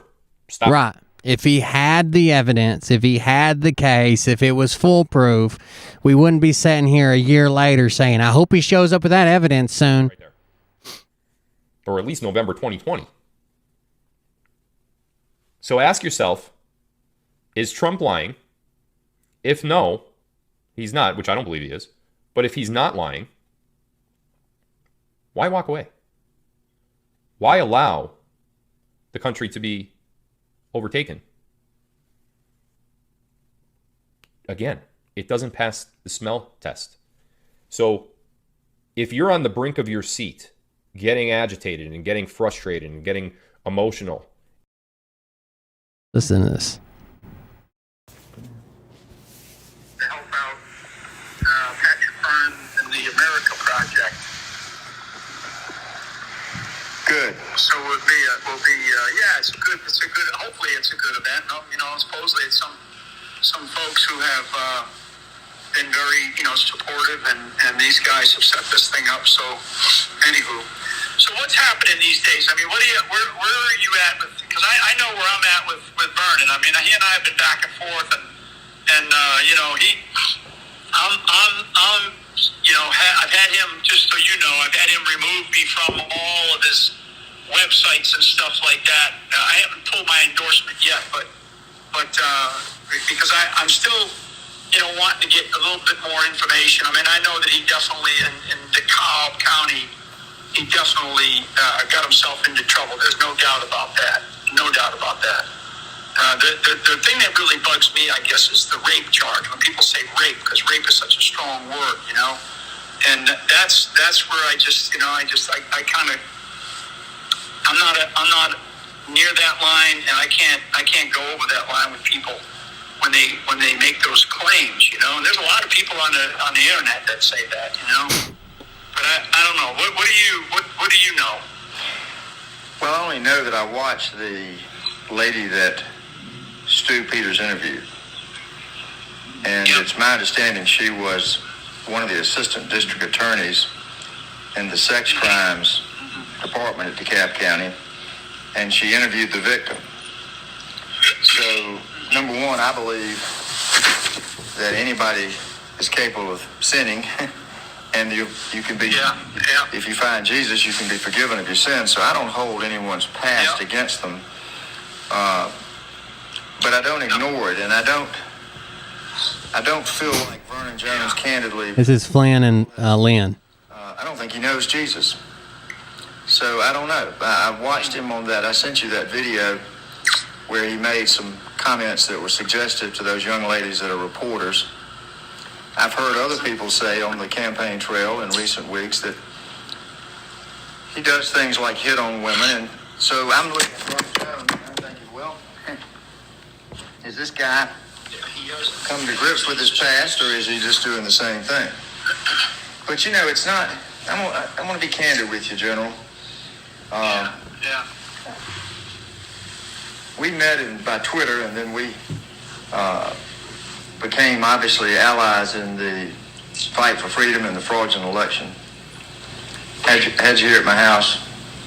Loved having all the people you brought with you. I didn't really ask what they would do. I just accepted them as your people working with you, and it is what it is. But I know that I'm loyal to you. And I have been loyal to you, and I've tried to address our differences in private.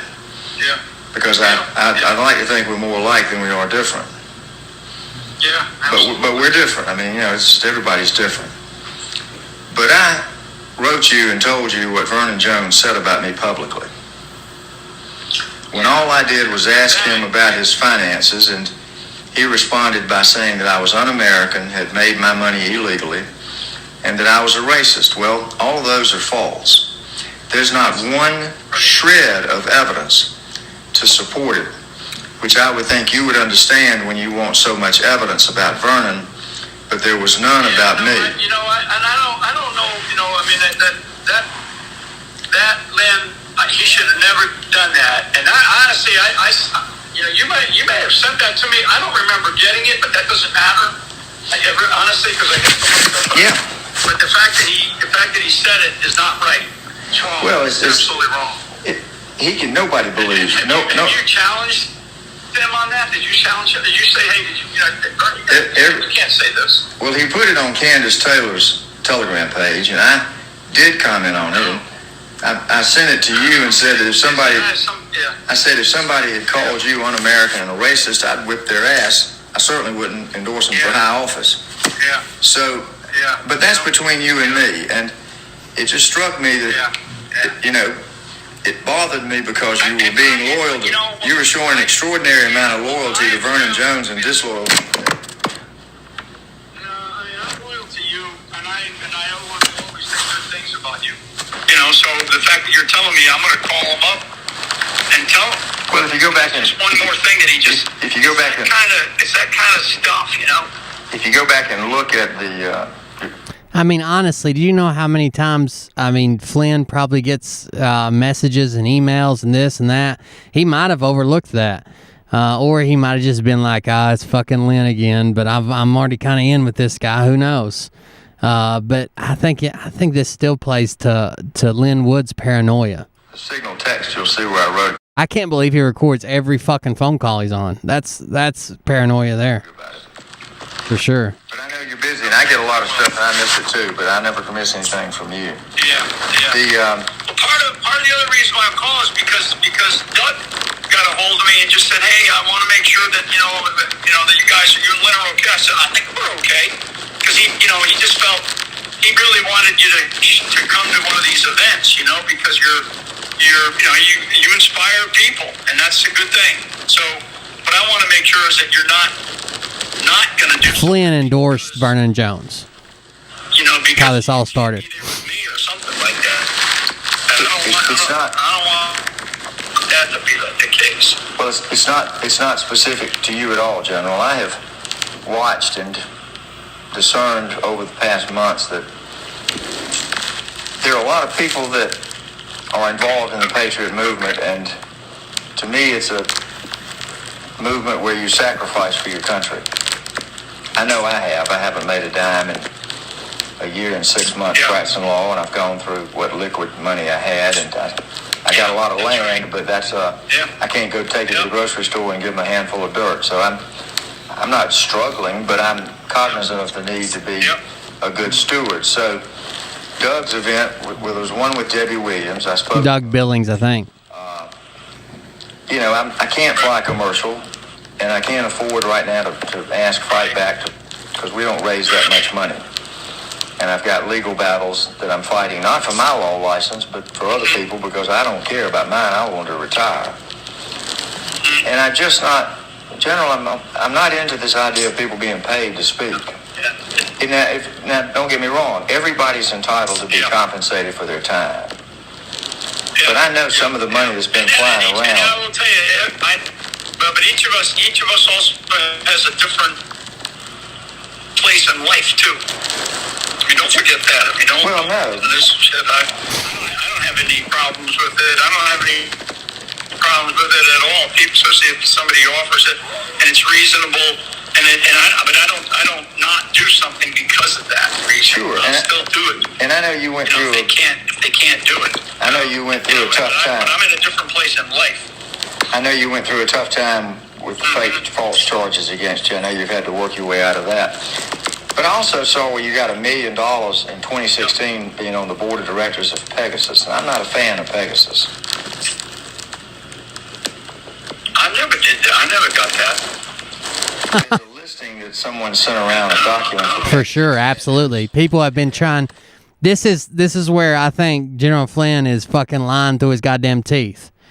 This story broke way back in 2017 when he had to admit everybody he had worked for, and one of them was NSO Group with the Pegasus software, which is Israeli smartphone spyware. And it's called a zero-click munition spyware. You don't have to click on nothing. You don't have to open nothing. You don't have to. It's not like where if you open a weird download or a click on something in a weird bot message that they'll get spyware on your phone. You don't have to do nothing. They just send it out and it starts spreading to people's phones. Flynn was paid hundreds of thousands of dollars to introduce this company and their Pegasus spyware to U.S. lawmakers and people and VIPs and senators and admins for groups and big companies, and he's paid hundreds of thousands of dollars, and it came back up in February big time when Pegasus showed up that it was actually even companies that bought it for their own use. The data was being mined and sent back to Israel. Basically, Israel made this shit.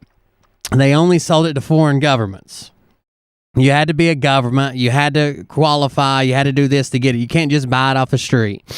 Well, it was supposed to be like if the U.S. bought a copy of it and started using it, it was only supposed to be used for NSA and applicable to all laws. But instead, the NSA and the CIA were using it, And it was also spreading to other people's phones uncontrollably, and Israel was getting a copy of all of it, and they weren't supposed to be getting a copy. So it's kind of shitty, and people since February have been trying to get Flynn to comment on it. I know reporters have been calling him, got audio recordings of them calling him answered and saying, hey, I'm so-and-so from such and such press, I want a copy about, or I want a clip or a statement, or would you speak on the Pegasus NSO, blah, blah, blah. And he's like, no comment, hangs up on him, or just hangs up. So I know he's not blindsided by this. He knows what Pegasus is. I think it was, don't have it in front of me. That's not right. I'll look and see if I can find it, because there's a lot of false Just Google Mike Flynn Pegasus. You can read all about it. information going around. Yeah, that's false information. Yeah, that's fake news. I mean, It's in his declaration. Wish I did. Well, I've watched some of these. I mean, believe me. So the QAnon movement really is a movement that spun out of your digital soldiers. I'm tired of these QAnon people attacking me. Maybe, I don't know that. Yeah, But you know some of them. I think it's a disinformation campaign. I think it's a disinformation campaign that the CIA created. That's what I believe now. Uh-oh. I don't know that for a fact, but that's what I think it is. I think it's General Flynn thinks the QAnon movement is a disinformation campaign created by the CIA. Uh-oh. He doesn't want his digital soldiers attached to it. Uh-oh. It's a disinformation campaign. It's actually a very interesting article today out that was sent to me.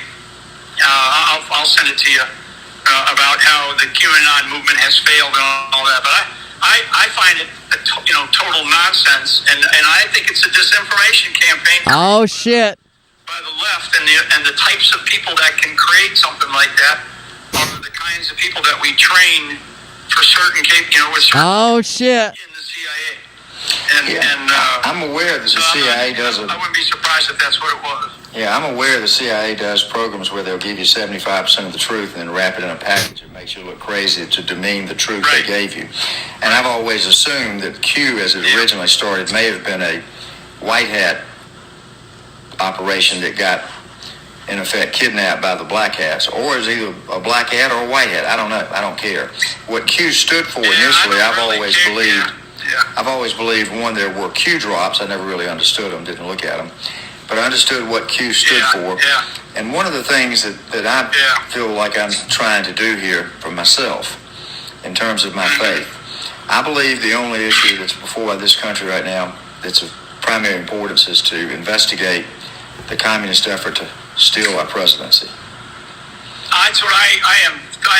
That's my sort of primary overall effort is that this country was taken. The presidency was stolen. There was a coup that occurred. It's still ongoing. And trust me, even with all these positive results from these elections in the last 24 hours, you're going to watch this administration. They're going to double down now. They're not going to suddenly go, the American people are sending us a message about we got to be better in schools. We got to take care of kids. No. They're going to double down. I don't believe that Virginia is 50. These are communists. I don't believe that Virginia is 50-50. I believe that election of McAuliffe and Youngkin was rigged. I think they gave it to Youngkin. Maybe they did. Maybe they're going to change it in the next few days. But I think they picked their people. That's how they've got everybody in government that's now basically an adherent to their communist principles, even if they don't know they're communist. They've rigged these elections for decades. That's why nobody in government is asking for audits, because they know the audits will show they were involved. But They haven't even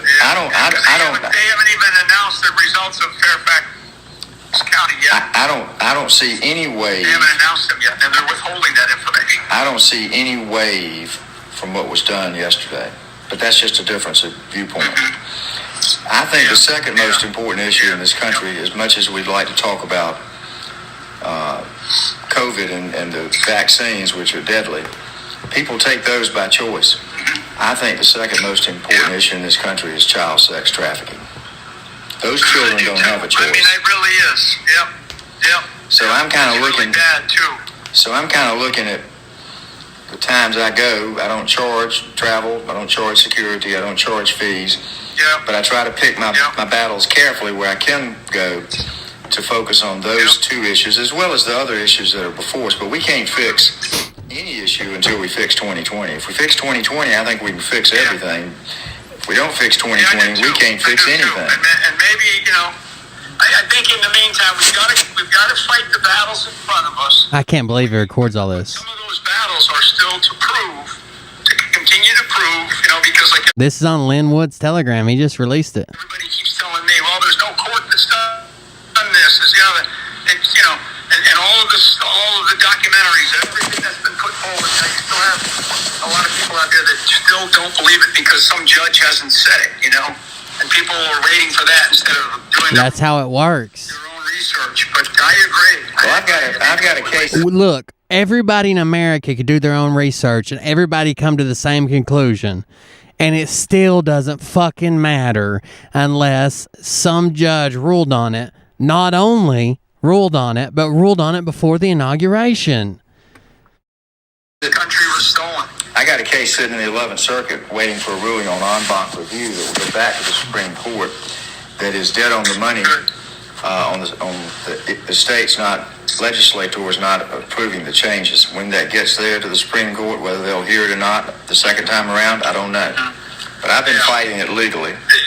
I've been fighting it myself for what. That's right, Miss Dreamweaver. Lawyers. Yeah. We got a lot of people that are like the disciples. One to betray Jesus actively for money, and the other 11 denied him because they were scared. So not many people support me. Right. Some of the people that QAnon John knows, Qta and somebody that posts on We the Media and some guy named Jordan said that I like him. you ought to tell QAnon John, you ought to tell QAnon John to make sure his troops understand, stop attacking me with this false nonsense stuff. I'm not going to tolerate it.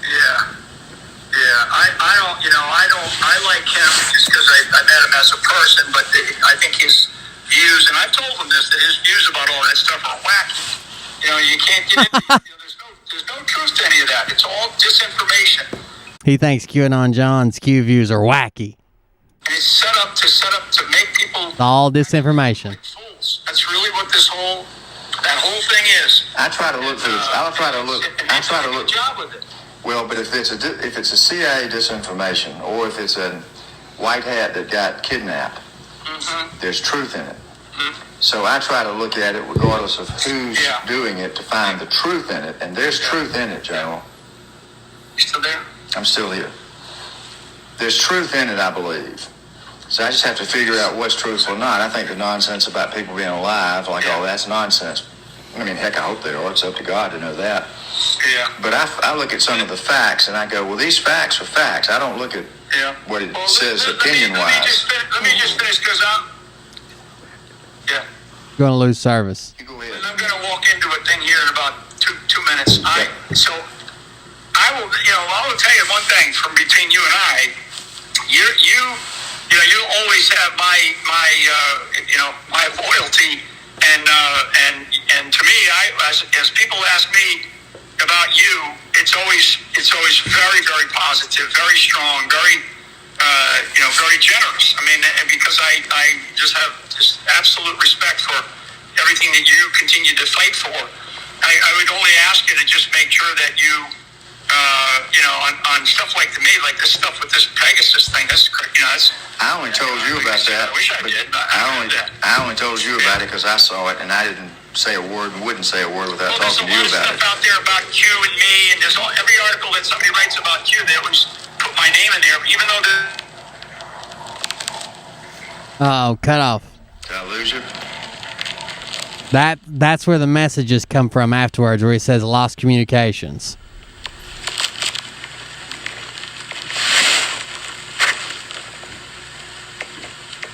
Damn, that was a good one. It's falling apart. Flynn thinks it's disinformation. Lynn Wood thinks there's truth in it, but he's tired of the Qs attacking him. But that doesn't explain why he goes down to fucking Tulsa and starts drawing a bunch of Qs in the air and screaming, but why? They hand you a gun and a video camera and a child. But why? You can send that to the House of Windsor and shit. Anyways, we got one more clip to do. We're about to run out of time. We found a bunch of good information tonight. We might have to go over some more of this tomorrow, but here's the last clip about the kidnapping. Here we go. There's a lot going on about Kyle right now that was a false flag. And I can't pronounce her name. Ghislaine, that worked with the island guy, Epstein. That's this week, the court. And what happened last night in Wisconsin. People did die, but I think it was a black hat situation. So people would be on that and not on what is going to happen with her in court this week. Okay, that's that. Another thing. One of the reasons why President 45 isn't back is because Barron was kidnapped. Take it for what it's worth. That held everything up. Yes. Oh God, I hate this lady already. Gavin Newsom is dead. Oh God. This you might have known. Putin and Xi. It seems like she's the type of person that gets all her information off Telegram. Are white hats. They are white hats. They've always been white hats. And a lot of what is reported about what happened in both of their places is not true. Lyme disease is exactly why you get this for that thing that is in the air. Same with Lyme disease. That was put out there to mess people up. Actually, what? Other diseases as well. And God only really knows himself. Oh, man. But there it is. We're going to have a bunch of rumors to clear up. Barron's been kidnapped. Flynn hates Q. Lynn hates Flynn. Sydney hates all of them. She's suing Flynn. Oh, this is going to be good, guys. Thank you for joining us tonight. Thank you for the donations that come in. I appreciate it. We actually ran over tonight. We'll be back with our main show on Monday.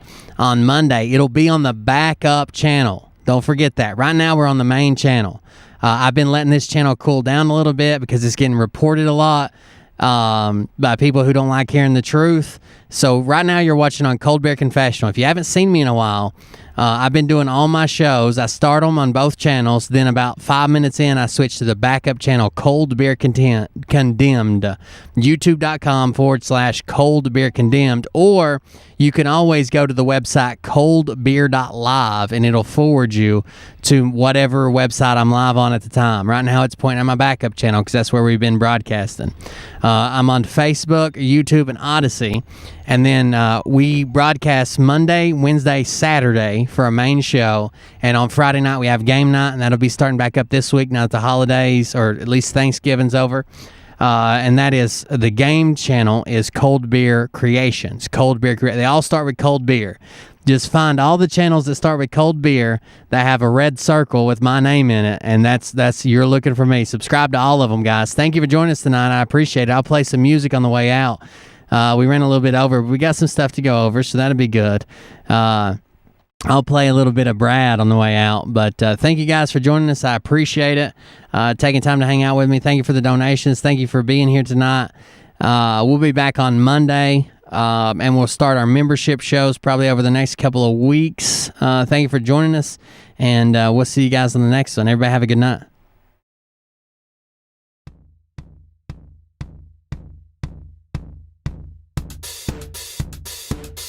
Delora O'Brien. Things are happening, and we're getting close, okay? Things are happening, and we're getting close. Things are happening, and we're getting close, okay? Things are happening, getting close. Something is not right here, guys. Pedo Joe showing his behind, which you can't do. It's confirmation of what we've heard. The ELECTION to the FRAUD. Got the. But things are happening, and we're getting close, okay? Things are happening, and we're getting close. Things are happening, and we're getting close, okay? Things are happening, getting close. Lots of stuff's going on. Everything is coming together. But this is just the first domino to start falling. I believe that. We're going to find out. Don't take my word for it. Look into it. You'll see. Things are happening, and we're getting close. Okay? Things are happening, and we're getting close. Getting close. Things are happening, and we're getting close. Okay? Things are happening. Getting close. Getting close. Getting close. Quit listening to the mainstream media because they're liars. They are liars. That's what liars do. They lie. They're liars. They're liars. I can't believe they would lie. You might say, okay, Brad, well, what's going to happen now? Well, I don't know. I don't know. I think we all know that. We all know that. We all know that. We all know that. Guys, they're tearing each other apart. It's going to heat up this week. Make sure you tune in Monday, Wednesday, Saturday to Cold Beer Condemned on YouTube, Cold Beer Confessional everywhere else. Thank you for joining us tonight. We'll be back on Monday, Tuesday, Saturday, and Friday with Game Night over on Cold Beer Creations. Thank you for joining us. Thank you for the donations. Thank you for hanging out. Thank you for the support. We'll see you on the next one. Have a good night. But I can tell you this about if this douchebag happens to see this particular show, you don't have the forking balls to call out the people on this planet by name and tell them exactly who they are and tell them the rest of the world. Hit that like button on the way out. That's right. You don't have balls. Okay, Scott. Here we go, I think I started some shit. Listen off, it's about to get lit. Get the place in the back, you know that stage is set. You better buckle up, cause you ain't seen none yet. Here we go, I think I started some shit. Tell that man to get off the bunk bed. There's shit happening. You know that stage is set.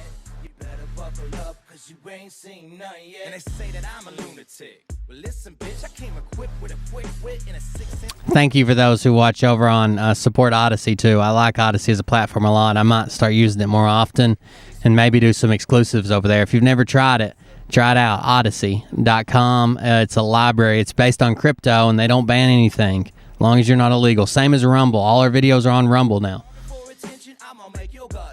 It automatically uploads it in a day or two after I post it. People, alien sex. What's next? Trump in a dress, fucking Flynn on his desk. A retard in a vest, climbing up 5G towers. Cause you told him if he did, he'd get fucking superpowers. Here we go, I think I started some shit. Piss them off, it's about to get lit. Get the place in the best, you know that stage is set. You better buckle up, cause you ain't seen none yet. Here we go, I think I started some shit. Piss them off, it's about to get lit. Get the place in the best, you know that stage is set.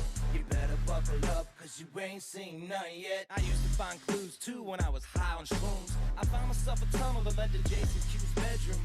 Open his closet, I found some of his meat rockets. I strapped him to my shoes and then I flew through the roof.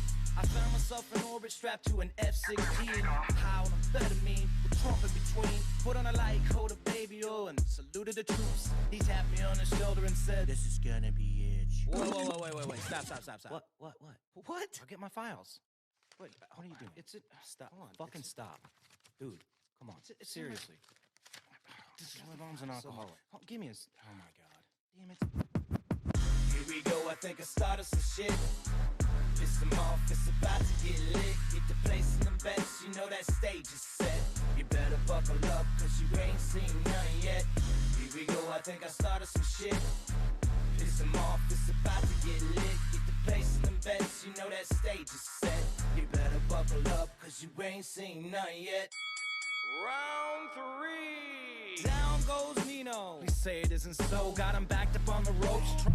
Trying to down his throat. Now things are getting rocking. He was doing so well. It's all over. Hands on his shoulders. They ringing his bell. You got Frog News Network doing no damn research. They rework and copy on Cox that came first. 9th inning, second string, and they acting like they know hitters. Assholes throwing bullshit and runs to the shitter. All this nonsense on my conscience. It's hard to sleep at night. Who the fuck is in my window with this time of the night?